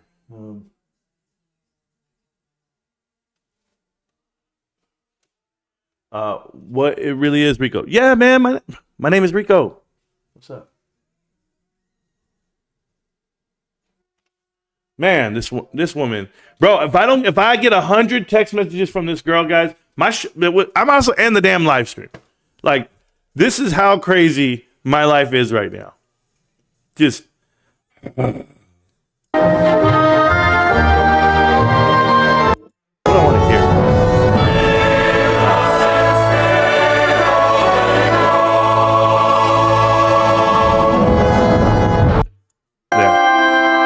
I'll be right back. You know, let me tell you something, bros. If I don't text back the wife, life ain't going. That's it. You know what my wife will tell me? She'll be like, you know that there is life outside of YouTube and GameStop. I'll be like, yes, mama, I do. All right, well, you're not acting like it. Yes, ma'am, you're right. Yo, these cats on TikTok are crazy. There we go. So We Brand New says, you people are ridiculous thinking GameStop is anything. Are we? Are we ridiculous? Can we just be ridiculous then? Can you just let us be ridiculous? Is that fine? Or do you want to make more hit pieces like Dan Olson? I mean, what do you guys want to do? Don't worry. You know what, guys? I'm going to tell you something. So I have the interview with James Janney. I have it already loaded up, right? It's ready to go. And I'm waiting for him to put out his piece respectfully. I'm letting him do his creative process. And if he tries to, make it jaded in any way, if he says, the wrong thing, then obviously I can combat some of that with the truth because of the way the interview went. But there are some good clips on there. It's some really good stuff. So I can't wait to show it to you guys. I'm waiting for him to come out with the documentary. Right now, GameStop is currently trading at $13.65, looking great. It had a hell of a day already, so I'm excited about the stock. It's Halloween. But let's keep going with the chat, guys. I'm not going anywhere. I'm here. I'm with you. That's where we go. Didn't know Rico was a big GameStop guy. Oh, yeah, King Von. I'm big GameStop guy. Hi, guys. Welcome back. Welcome back to Rico Knows. If your friend don't know, Rico Knows. I try to tell y'all. Y'all don't listen, bro. And I got a little bit of Rogaine, so that means I'm not going bald right now like I normally am. But, I'm here. I'm here. Running 10 minutes back, 2x. Yep, 21 feet, bro. I can close the gap quick as F. Told you, Stacks. I already know. I don't care if it's a market hedge or not. Thank you. Player and the NFT marketplace will work together in parallel. Both are part of the bricks that are being built to conquer Web 3.0. That's absolutely correct. This guy says he's Theo's son. I don't know who Theo is, bro. Theo. Oh, you know what? No, hi. My name's Rico Knows, and Theo owns me. Okay, Theo is the man.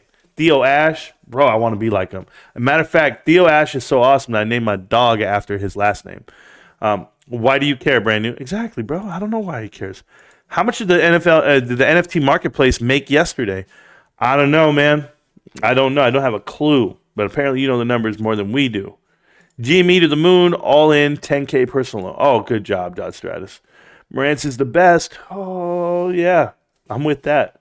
Oh, they gave him 1,800 seconds? Oh, man, that sucks, bro. Can I get a buy one, get one free deal on the Nose Brothers? Yeah, man, I don't know who it is. I'll get you one. Buy one at double price, get the second one free. Let's do that. That's my new discount right now. Didn't make anything, huh? Sounds like a real promising investment. You peeps are funny. Yeah, we are. We're very funny. We're comedians. We have this timing that's just hilarious. I don't really, but you people are hilarious. It's like listening to conspiracy theorists. Oh, man. Then it's good, man. Then at least you're having a good time. This is why you GME bears are all the same. It's futile to even debate with you guys. You know what's crazy than that is that they all came out of nowhere, Kyoto. You know that we've been doing this show for almost 3 years. And I had 2 haters at the beginning. We know who they were. Ended up turning them over. They love us. And then all the AMC guys with all the hate came over. They love us. All because of the truth, right? They got the truth. But like these guys, come on, man. Give me a break. They've all been attacking all month long. Like they're waiting. They're nervous about this new announcement coming out. Guys, the new announcement. Are you guys ready? No, I'm not Rico's brother, dude. I am Rico. Sorry. So, here's the crazy part, right? This is my new channel, bro. You gotta follow me. Follow the new channel. I'm Rico Knows. Thank you. So, that's hilarious, huh? Oh man, if you had a lookalike contest with somebody and you're gonna win it, there you go. So, my point, I threw me completely off. Those guys on TikTok threw me off, guys. I'm so sorry. I'm laughing to myself inside. All right, so so we're crazy, and we think we're right, and we think you're wrong, whatever it may be, and that's just the way it's gonna go down. But all you bears showed up out of nowhere for whatever reason, and I can handle it. I'm gonna love this. Doesn't acknowledge anything you said. Nope, he just trolls. I know that. That's all they do. So many Colin Robinsons. I don't know who that is. But I hear you. Real Diamond Hands are there. Thank you so much. Challenger, you sent a super chat, bro. They're going to delete it. I didn't get to read it, and I won't. We don't do super chats like that. But appreciate you supporting us. Xenogears underrated too. Yep. Star Ocean 2 got free demo going on. Oh, that's cool. I don't even know what that is, man. But, I mean, I'm down. Wait, this is not a cult? Pops, you're too much, man. This is why you GME Bears are the same. Yeah.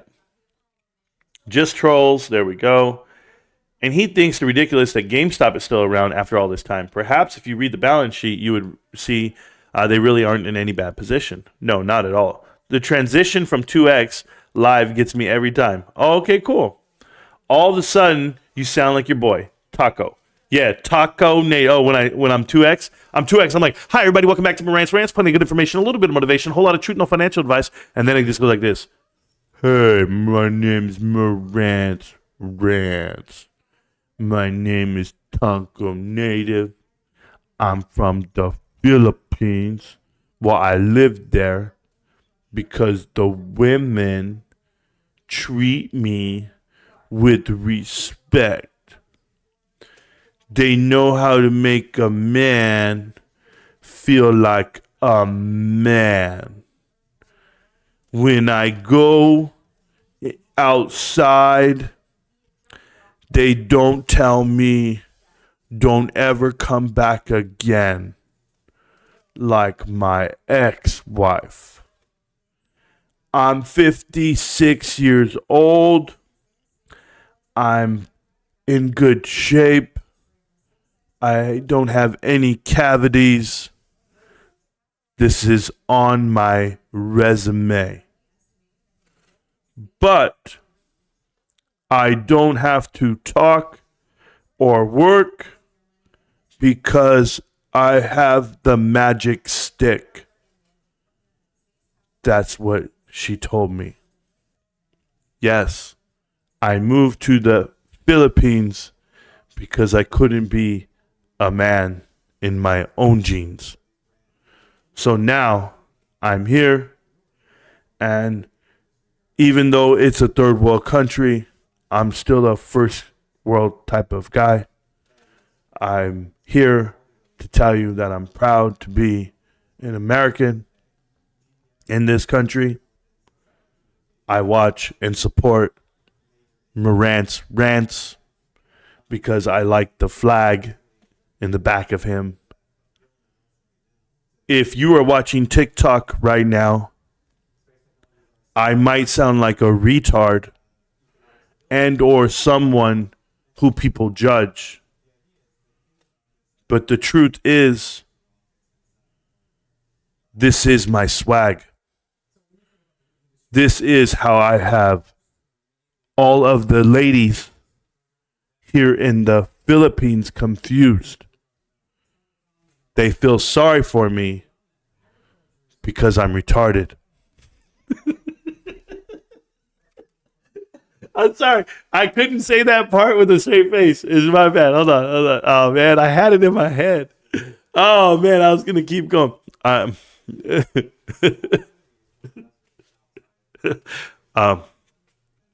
What they think is I am the retarded Bruno Mars. Oh, bro, no, I gotta stop, guys. I'm sorry. This is only funny to me. Like, you guys are probably not even laughing at home. You guys like, who cares? What the hell is he doing? You guys have no idea. So there's a guy out there called Tonko Native. He's a YouTuber. You guys should watch him. Give him some support. He needs some views. He's living the time of his life. But he loves Marantz Rantz. He watches every video. He talks a lot of crap. He follows me on 3 accounts. So and I only know that I get 3 because I always get 3 new subs and then I get 3 new deleted. So I'm like, oh, that's just Tonko going back on his accounts, coming back off. I don't know. He found me. Actually, you know how Tonko really found me. If you guys don't know this, I'll tell you the true story. He actually texted me about it. He called me. He says, Marantz Rantz, the reason why. He actually sounds like, who's that actor? Yeah, you got me all wrong. Christopher Walken. Oh, hold on. I'm getting a violation here. A violation warning over here on TikTok. So, of course, I just close it all. I mean, TikTok doesn't even deserve the show what we're going to do. So. That's just the way. Hey, TikTok, you guys reporting me? Sorry, bros. You guys don't get the show. There they go. They're gone. 5,000 people on TikTok. Wow, that's pretty good. Okay, good job. Okay, anyway. So this is the truth about Tonko Native. If you guys want to clip it to him and send it to him, you guys can. This is how we really met and how he told me how he found out about the channel. He was like, Marantz Rantz, I got to talk to you, man. My new wife that I ordered online, my new girlfriend, she was watching you and subscribed to your channel, and I was like, why? And I was just crying in the corner. And then I said, maybe I could DM this guy and tell him to block her so she doesn't watch him. So, Marantz, I'm going to ask you, why do you feel the need to make these provocative videos of you like standing there and smiling and showing your dimples, man? Now I sound like a goddamn skater. Can you imagine him? Oh, Tonko, I'm thinking about you right now, bro. This is your moment to shine, Tonko. Make a video, a hate video. Show me again your karate moves. Wah, wah, wah. He goes, I don't move fast. He goes, I may talk slow, but I move even slower because I don't have to move fast. I do the Jedi mind trick. This dude kicks trees, bro, in the Philippines. He's out there kicking the trees like he's Van Damme. I could do this. That's why he's walking around with the limp all goddamn slow. Oh, shit. I tried to kick down that tree. The movie, it went down in the movie. If you guys don't know about Tonko Native, bro, I'm nervous. When I see that dude, I get the sweats. He's the type of dude I'm scared of. I ain't scared of ant trades. I'm not scared of any of them. I don't care who they are. Scott Allen, the muscle man, whatever his name, little man finance, the Dan Olson. I'm not Illuminati. I'm not afraid of none of these people. I'm afraid of Tonko Native. I swear to God I am, bro. Those wife beaters, shit, that he breaks out the pack. I'm nervous, bro. All right, I'm done with that nonsense. Sorry, guys. I can't give you that 10 minutes back. All you people watch this show, I apologize. I owe you better content than that. Making fun of retarded people is not my way of being entertaining, so I apologize. Jimmy Bear is the only bull thesis I need. Sure. But I just want to make this fair and clear. That guy, Tonko, yes, Tonko, did call me out, said he wanted to fight me, said he'd beat the shit out of me. He said all the above. So I'm just defending myself verbally on the mic just to say, Tonko, I don't want no drama. I don't want no beef, bro. I don't want to fight. I'm nervous. I'm scared of you. And I would try to hug you, man, if I saw you. A bear hug. Because I'm fuzzy. What the fuck, bro? Oh, man. Anyway, man. I'm halfway to 50 shares, bro. Got 25. Another 25 weeks at a price point, and I'll hit 50. Good job. No, we got the good Kool-Aid over here, Willie. Yeah, we do. Come try this. Put on this pair of shoes, man. Just lay next to me. This part of buying GameStop at any price is that it costs me nothing to hold. Correct. Some people get my jokes. Some people don't. They had to be around my age to understand them. Yeah, we live. We live. We live or we live? Which one you want, Scott Paulin? Welcome back, man. My man over here being the gross twin for Halloween. Oh, man. Could I be Rico Nose?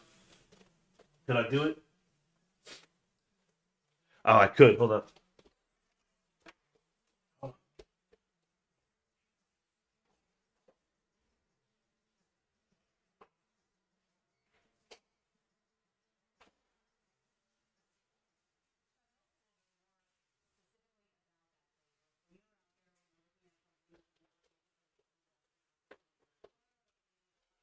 Hey, yo, yo, yo, yo, yo. All right, check it out, yo. Check it out, check it out. All right, listen up. Listen up, all right, y'all? Listen up, listen up. My name is Rico Nose. All right, you guys know who I am. It's me. It's Halloween. I dressed up as a smart guy today, but, usually I'm just a big dumbass, but I'm here. My name is Rico Nose. So what I want to tell you guys is this, all right? So if you guys going to bet this money on these games, just know this, all right? If you lose, it's on you. It's on you. I don't want to hear it. And no, I'm not a Cowboy fan. I'm not a homer like that. I don't do none of this nonsense, all right? My name is Rico Nose. I know the players. I know the players. I know where they come from. I know the coordinators. Just because you don't know doesn't mean I don't know. Your friends don't know, but I know. And not only do I know, I work harder than everybody in this world, bros. All right? Listen to me. Listen to me. If you lose, it's on you when you make these bets. But if you're going to make the bet and you win, I better see some money coming my way. You better be sending me some super chats. I better see that you guys got to hit me up. Here, you guys want my... You guys don't have it? My Cash App. No, it's not mine. It's going to be this groupie I met online. But she's going to give it to you. Let her get taxed on it, not me. Send her the money, man. All right, check it out. Ash, calm your ass down, Ash. All right? I know you want to go for a walk, and I'm a bad owner, and I'm always just sitting here. But it's my bad. Listen up, guys. All right, I'm going to tell you right now the winners today. This winner this week. Coaches poll? Bullshit. Complete bullshit, the coaches poll. These guys just give themselves a ranking. That's all it is. So the number one team in the country is really probably UCLA. And it's just going to be that way. And the next one's going to be UTEP because I used to live there. And then I'm going to go ahead and go with Georgia Bulldogs, number 3. And, so just know that these are the main players that I like. I like Houston. I like Penn State. And I like Wisconsin. And why do I like them? Because I was supposed to say Virginia. My bad. Because that stands for HPV. That's what it stands for. If you guys don't know about these STDs, I apologize, but I avoid these girls like the plague. There's all my baby mamas out there. Shout out to all of them. I'm here. My name's Rico Nose. You know where to find me. And lastly, but at least, guys, don't forget, GameStop is a nice blockbuster. I said it. And don't worry about the Mike Parsons theory. Oh, this is bullshit. See, I'm not even a Cowboy fan. Grew up a Cowboy fan? Never. Talk about it my whole life? Never. Not really. The truth is, I have this because number 11 is my high school football number. It's what I wore in high school. That's it. Mike Parsons tries to be like me. That's it. So, when you walk around, you're professional like me. Your friends don't know, but Mike Parsons know that Rico knows. That's it. And shout out to Colorado. Yep. Caleb Mathis in the chat. Caleb Mathis, if you know what's up. Dion Prime, Coach Prime, call me. I want to do an interview. Prime, call me. You guys got me? Rico knows, man. Somebody tell somebody. We're in the Army. We're in infantry. We're out here moving. We're moving mountains, bros. Yeah, that's the Rico Knows Show. If you guys don't know, that's my name. That's what I am for Halloween today. Rico Knows. What's up? What's up? You want me to get some tattoos? Don't worry about it, man. I got the tribal tattoos all over my body. I put the Rock to shame, bro. That's it. I'm a UFC fighter. Dana, sign me, Dana. What the hell? Conor McGregor, I'll fight you right now. I don't care. I'll do anything for money. What's up? My name's Rico Knows. I'm gross. Look at my wife. Gross. My wife knows. I love you, baby. I get all this stuff, man. Oh, man, I was dressing up as Rico Knows for Halloween. Hey, Rico. There you go. Exactly. People know. Oh, man. I could have said way more, but I'll stay reserved. That's it. Rico and I used to actually do that. We used to say we're going to dress up as twins for Halloween.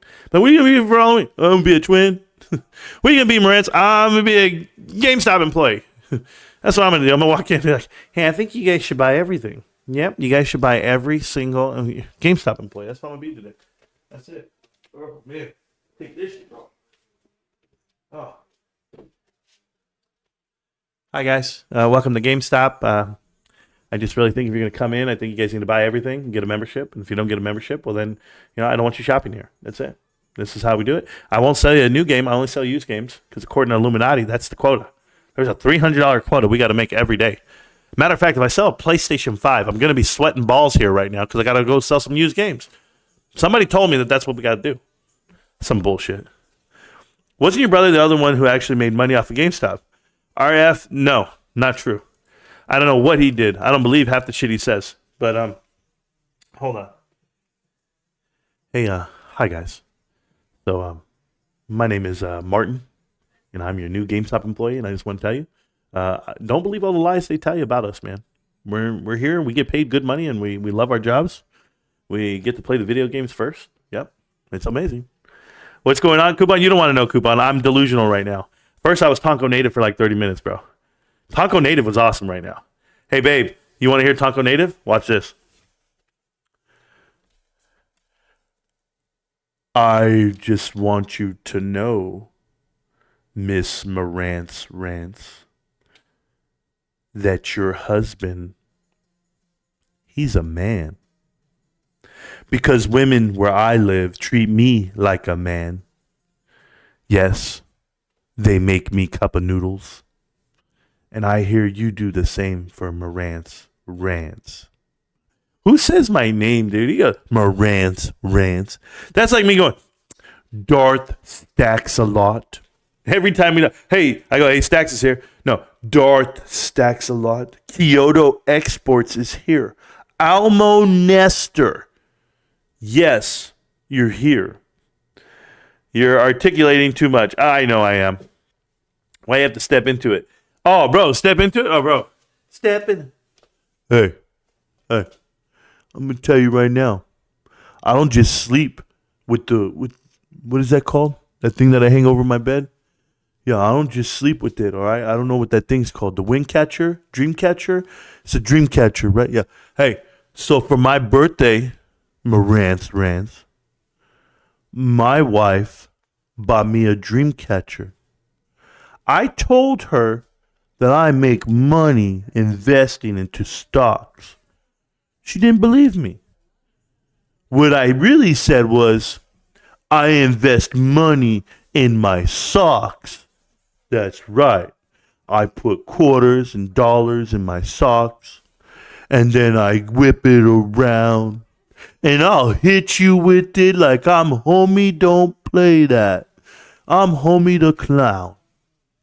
Hey, this guy's ridiculous, bro. I'm sorry if you guys haven't watched him before. All right, I'm done. I'm done messing around. We're closing. It's barely 12. We're not even closing, bro. It's power hour right now, and I'm over here messing around doing nonsense. You know, I haven't done shows like this in a long time where I'm just having a good time myself. No R word, please. I agree, honey. You're right. You're articulate. There we go. My wife's very intelligent. Imagine having a dude as family member, still talking about GameStop 3 years later, saying he's going to be a millionaire if he off a used video game stock. You know what's crazy, RF? When I talk to my family about GameStop, because they know how deep involved I am, a lot of them do, some of them do, the ones that I talk to at least, the ones that I don't, like my extended family, like aunts and uncles and stuff and cousins, we don't talk about it because, no. But I'm talking like my brother-in-law, he knows how deep I am, and he has GameStop shares. And I'm like, hey, bro. And he goes, hey, so what's going on with the stock? And I'll give him an update. I'll tell him, oh, this is what's going down, blah, blah, blah. He's like, oh. He knows I'm still buying. He knows I'm going to keep going. I'm not shying away from it. And these guys know exactly where I'm at. This is comedy gold. Daniel, it's not comedy gold. Where's your sweet rag? Oh, my sweat rag. Oh, fuck, dude. Yeah. God, you guys are so good, man. Hold on.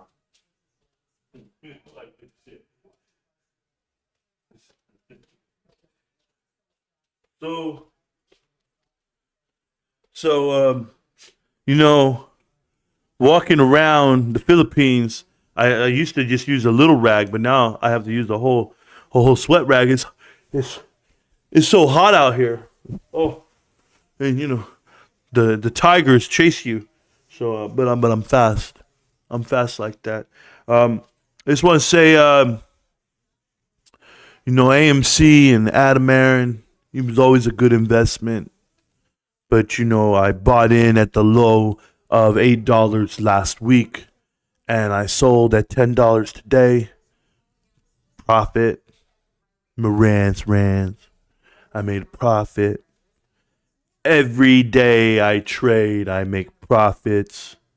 You know that I know that you know. I know how to trade. I watch Scott Allen. He taught me. I watch John Wick sniping. He taught me how to John Wick sniping and I, we used to be basketball players together at the same park. And the reason why we're best friends, John Wick and I, because he used to pick me. They would always say, who's going to pick Tonko? Nobody wants to pick Tonko. Because they all thought I was retarded. It's bullshit. Nah, hey, Marantz, you bitch. You're a bitch, Marantz. I'm not retarded.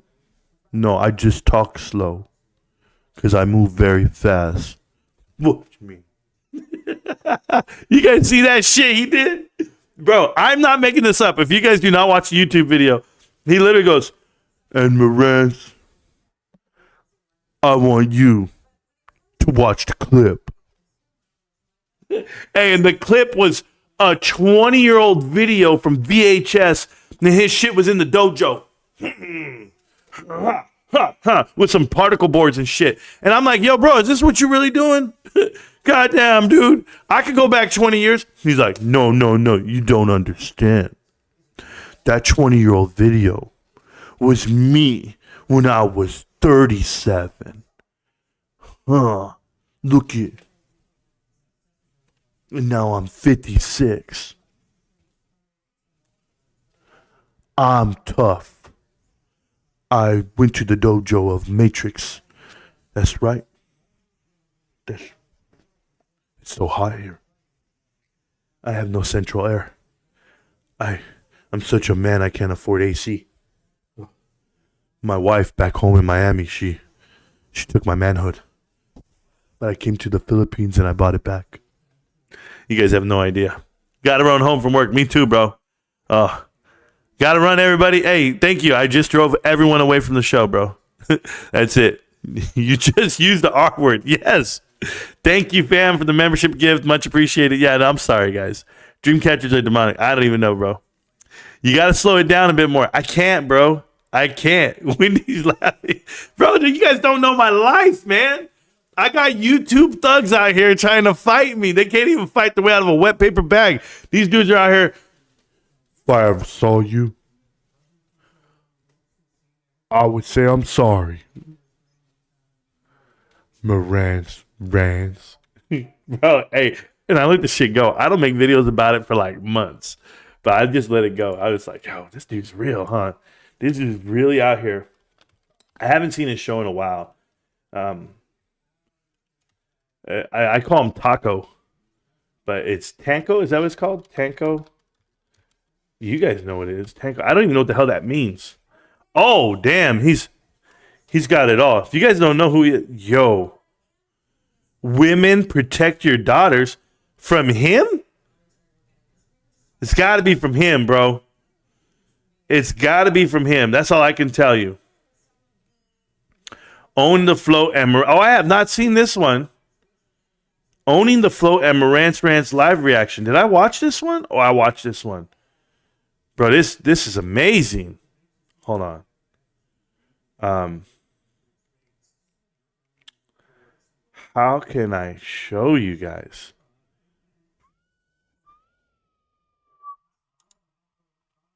Oh. There it is. I got it. I got it now. So if anyone's wondering what the hell I'm doing right now, like why I'm talking this way, pretty retarded. Josh Brown just gifted the show 5 memberships. Yeah, no, he can't talk fast and he can throw a punch. That's for damn sure. This is who I'm talking about. This is gonna be this is what makes me happy throughout my day. This dude right here. This dude that looks like an inverted penis. I mean, he's gonna give out he's gonna give out advice. What's up? Check this out, people. God damn. This message is for... He looks like the evil guy from Monsters, Inc. That lizard dude that's like, the scary dream guy. He looks like that. Women protect their daughters. Yes, women protect your daughters from dudes like this. the single ladies, who have children, who have daughters, young daughters, and who want to get into the dating scene, or who are simply looking for a mate. Looking for a mate. He said a mate. Oh, bro. You got to watch these words, bro. Yeah, we just looking for a mate. Voldemort. Yeah, that's who the hell this guy looks like everybody, bro. Oh. Yeah, he's got his head is shaped like a thumb. This is crazy, bro. Why is he sitting like that? Are your legs crossed during this video? Is that what it is? Are you trying to keep it all in? A single lady with her, you're going to take advice from this guy? I pray no. Who's watching this shit? 65 views. My bad. Yeah, I'm giving you it all, bro. Thank you for this reminder. That's what somebody actually wrote. That had to be your girlfriend, bro. Unattended with biological parents. What? Or who have a boyfriend, a stepfather to their children, a stepfather to their daughters. Yeah. One thing that you women have to understand, that a lot of women who have husbands or boyfriends and who are co-parenting, who have children together, when you bring a man into your home who isn't your son's or daughter's father, you have to watch your children. It is not the job of a stranger to watch your children. Sounds like someone you were dating asked you to watch their kids. You went to a single mom, and you said, "Hey, mom, hey." And she said, "Can you watch my son? I'll be right back." That's what it sounds like to me. I'm assuming right now, because you're 15 minutes of video I cannot watch, Tonko. But goddamn, bro. Thanks for the financial advice, the personal advice, the dating advice. Are you some professional when it comes to watching children? Holy shit. He's grooming your daughter. That's what you put on here. He's grooming your daughter. Everyone's a pedophile. Everyone's a groomer at this point, bro. That's what I got to hear. This is some crazy shit right here. Hi. I'm actually a professional in this field, so just hearing your bullshit is ridiculous. Well, let's see. I'm a hypocrite. Rantz. I haven't seen this. Why is it that when a company closes down I've seen a this. store, for example, BBBY, Bed Bath and Beyond, every time a store closed on Bed Bath and Beyond, you would make a video saying how the stores are empty, how no one shops at those stores, how those stores are going out of business, and how bad the company is doing. But when GME closes a store, for example, they just closed 3 stores in your city. I've already seen this video. They didn't close 3 stores in my city. You're taking videos out of context. But it's cool, bro. I don't know what to tell this guy. At least the clock on the wall works. I had to check and make sure it does. It does. Man, so now you guys know who I'm talking about. That thug right there giving out financial advice, lady advice. Oh, man, I got to take this call. Ma'am.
Sorry, guys. That was work.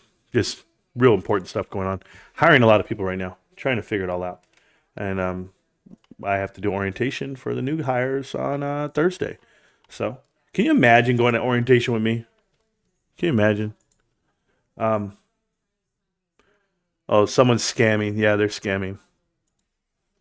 So just a shout out to everyone out there that doesn't know. People on Twitter are, they're really clever, to be honest with you guys. Check this out. This is what they did. So Twitter, they went ahead and scammed. They went ahead and made another account, Marantz Rantz. They copied everything. My picture. They even took the amount of followers I have and mimicked the amount of followers. They unfriended people just to have the same number with me. And that was crazy too. So, or I don't know how they did it. I don't know what they did, but they mimicked everything. And I just said, get the hell out of here, bro. Sounds like he's babysitting other man's babies. Yes, it does sound that way. But there's a Twitter account out there I changed my profile picture just to get away from it. So every time they have a fake one, I'm just going to change my profile picture. That's what I'm going to do. So pay attention to what's going down. Is he related to Steve Cohen? Because he looks like a thumb. Sure. This dude has to be making his videos in Indonesia or something. He's in the Philippines. But yeah, it's pretty bad. Randall is the lizard from Monster Inc. Yep, that's who it is. Randall. That's who he looks like to me. Oh my effing God, I'm dead. There you guys go. He looks like Randall to me. How long, you wimpy moderator? This is RF talking. Hey, RF's a troll and a clown, right? So RF says, how long you wimpy moderators going to keep blocking people who talk bad about GameStop? You're closed-minded and don't want to have a conversation. We definitely want to have a conversation, RF. The unfortunate part is my damn Discord is not working. I can't sign into my Discord to chat, or else I would, and I'd gladly do that. Yeah, I heard that, bro. People are excited about a lot of things. .com bubble redo. Here we go. Charles Schwab begins layoffs. And Charles Schwab's laying off. Oh, baby, get ready. It says here, absolute 11. Oh, there we go. Someone just sent me something. I have to look at it. Let's see what it says here. It says, Principal Accounting Officer. Dear Mr. Moore. Hold on, let me see this. It says, we have completed our review of your filing. We remind you that the company and its management are responsible for the accuracy and adequacy of disclosures, notwithstanding any reviews and comments. Division Corporation. The DCTT or the DCT? Corporate Finance Office of the Trading Services. What the hell does this mean? An exchange commission logo.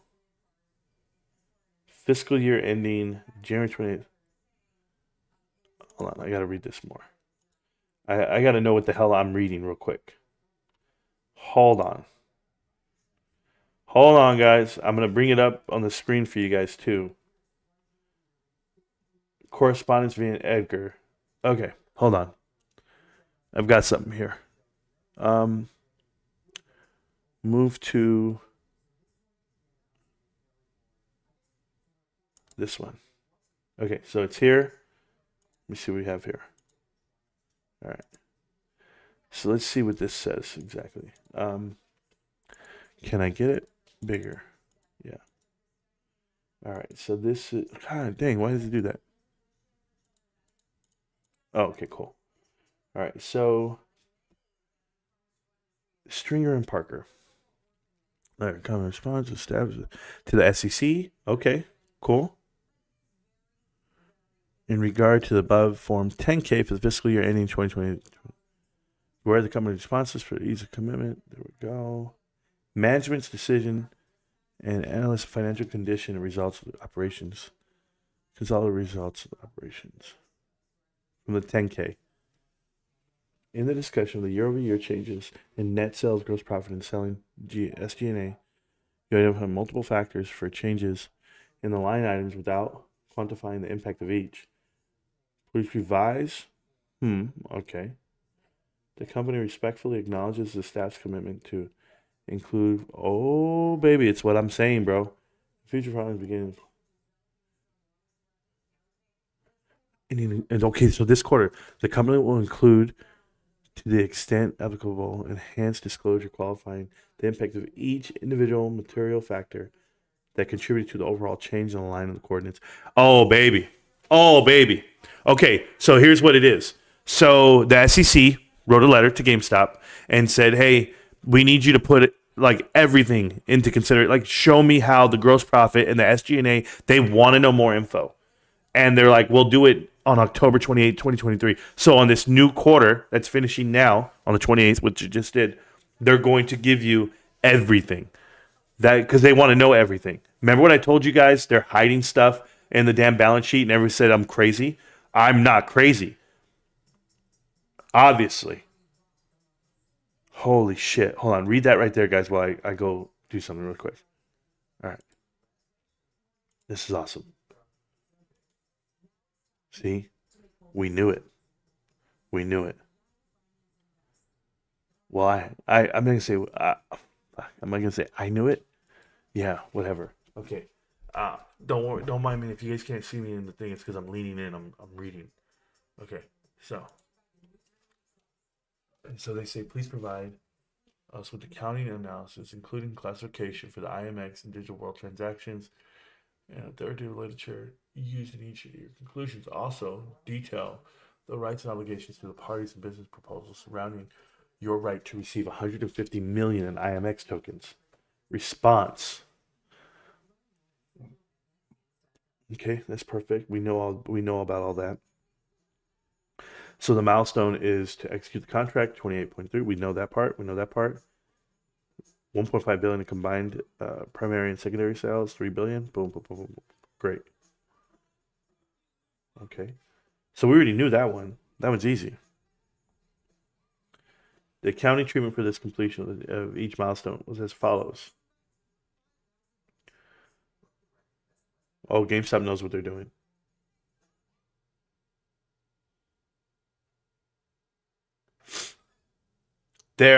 God, what did I tell you?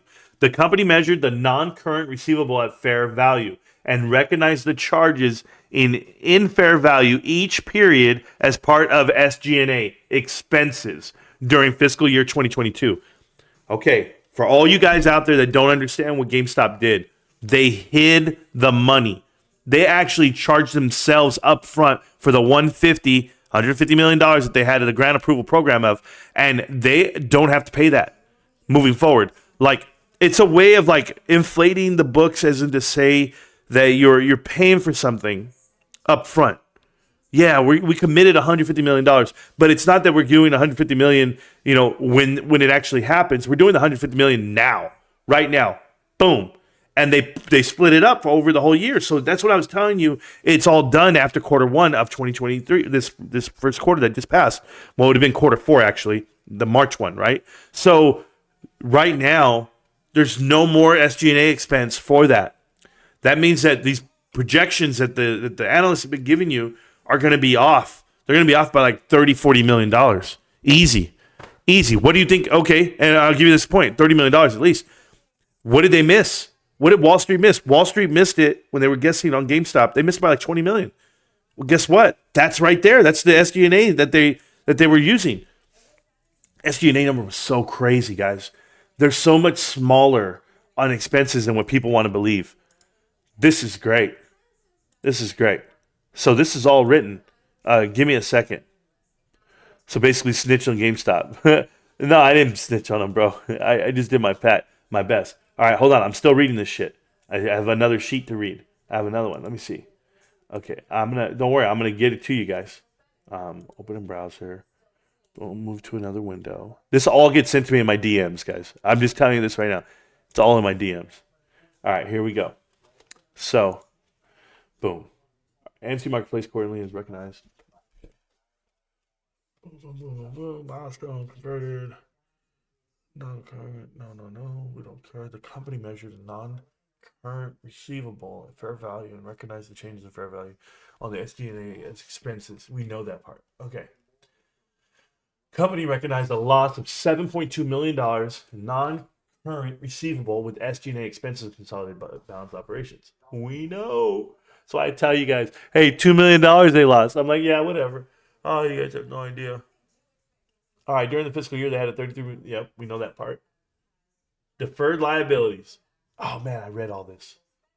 24-month term, stated the term, DJ World, boom, boom, boom. Entering into transactions of smaller nature. During the fiscal year 2012, the company recognized $56 million of deferred liability, SG&A expenses, and consolidated balance sheets. As of January 28, 2023, there remained $57.3 million deferred liability related to agreements. I've said this part, guys. This was all in hidden numbers. If you guys remember the video I made called Hidden Numbers. as all remaining commitments were expected to be achieved and recognized over the remaining contract period within the subsequent 12 months. No additional milestones are currently expected to be achieved. Blah, blah, blah, blah, blah, blah, blah, blah. What does all that mean? That's what I told you guys. Come next year, it's over, baby. It's over. It's over for them. Oh, guys, if you guys think we're upside down $50 million, $57 million, it's because we're paying it out in expenses. So one more page I got to show you guys that I just got in. I just got this one. Oh, man. So what it's doing is it's just clarifying what I said, which is awesome. So now here's DJ. Dear DJ, we have reviewed your filing and have the following comments. In some of our comments, we were asked to provide the information so we better understand your disclosure. Please respond. Okay, but DJ didn't say shit to them. I'm going to read it. It says, in the discussion of the year-over-year changes in net sales, gross profit, and SG&A expenses, you identify multiple factors and change the lines without quantifying an impact of each. Please revise the quantity. Boom, boom, boom, boom, boom. And this says that it will happen. Obligations. Boom. Yeah, we're fine. We're fine. So what's going to happen right now is you're going to have a more detailed 10Q coming up. In addition to that, GameStop is telling you that they were paying those what I called hidden figures before. So I'm excited for this new earnings report coming out. I hope you guys are too. That was just sent to me in DMs, which is pretty awesome. It just means that we are going to make it. Well, I already knew that, but no one listens to me. Does the SEC ask this of any other company? They do, Almo. They do if there's no clarity there for what they're looking for. If people want to look into what GameStop's doing. Guys, I said something a long time ago, okay? And these smart guys out here, Scott Allen and Strongman Finance or anyone else out there in Never Never Land, I said that GameStop is hiding money on the balance sheet. And people told me, I don't know what I'm talking about. The SEC just told you they are. I already knew. You'll know it if you know how to read a balance sheet. And it's more than just reading numbers. It's understanding the patterns and then reading the fine print, reading the footnotes and understanding what they mean. So watch Connect the Dots, watch Hidden Figures, and understand quarter three, right now, quarter three, is about to have one of the biggest swings you've ever seen. There's going to be a $100 million swing. I don't care what people tell me. I don't care how wrong they think I am. No, I'm looking for $100 million. And yeah, we could miss it by 20. We're still amazing, right? At that point, Marantz, we only made $80 million swing. Don't worry. Don't worry, guys. Don't worry. I'll still be here. I can't understand this fool. He pauses so long. I forgot the last word he said. I heard that, bro. Hello. Don't tell me. Yeah, so that's awesome. I hope people get to see how it all works out in a couple of weeks. Is that PP calling for some advice? No, that was not PP. He's not going to, bro, I don't talk to that dude. Y'all tell everyone to get in the Discord and debate, but then block people who talk bad about GameStop, and you don't want to hear anything negative. That's being delusional. RF, that's not true. I've literally talked to every single bear out there. I do it all the time. So you and I can, if you want to record your own video, we can do it together. I don't care, man. I've had bears in the Discord the whole time, and I'll have you every time. I don't remember seeing you in the Discord, RF. Well, there you go. We let them stay because they're actually respectful and don't just troll. What's the point in timing people out other than you don't want to hear their facts? RF is probably someone who banned for being a troll. Yeah, he doesn't acknowledge anything. I'm not trying to troll. I'm trying to have a conversation. Hard to do so when you are being babies. Okay, well, RF, you're still around. You just got, y'all proved my point again. Yeah, they muted you for 10 seconds, bro. Calm down. Yeah. And you've done is hurl insults since you walked in the door. What kind of conversation do you think you're going to get, RF? Yeah, we're delusional, RF. There it is. Fake account has 0 for 0 in GameStop. Yeah, absolutely. He has that, with the 0 with the line in it. I know. 10 more seconds for RF. 10 more every time. How's the NFT marketplace doing, Marantz? Not too well, RF. It's not too well. It's not doing too well, but it's in beta mode right now, so I don't know how well it's supposed to do. So it's not really costing anything to run it the way they are, but we'll see how it all works out in due time. Didn't you guys spend months saying it was going to be $1 billion game changer for GameStop? I did. I actually said I thought it'd be a great thing, but as you can see, the cryptocurrency regulation stepped in, and GameStop stepped away from it. So that's okay. I don't know how the revenue is. I don't know anything, but maybe you have the answers that I don't. We'll just do that. But, I'll keep trying. I'll keep striking out on stuff.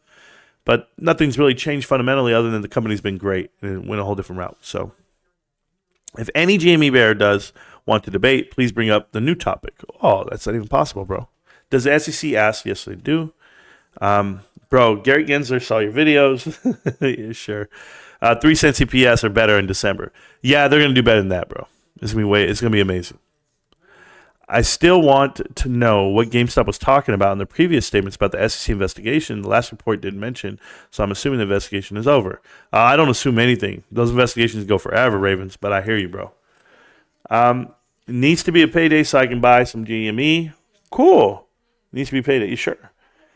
Take that car shit back to Bed Bath & Beyond. Yeah, that's not going to work here, guys. Absolutely.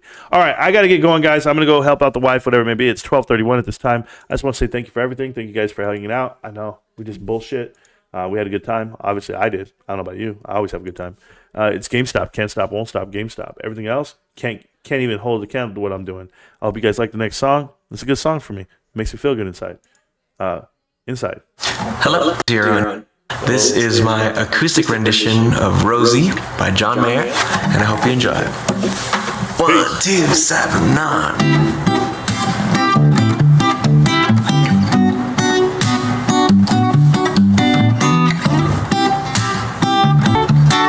Sing me your tune.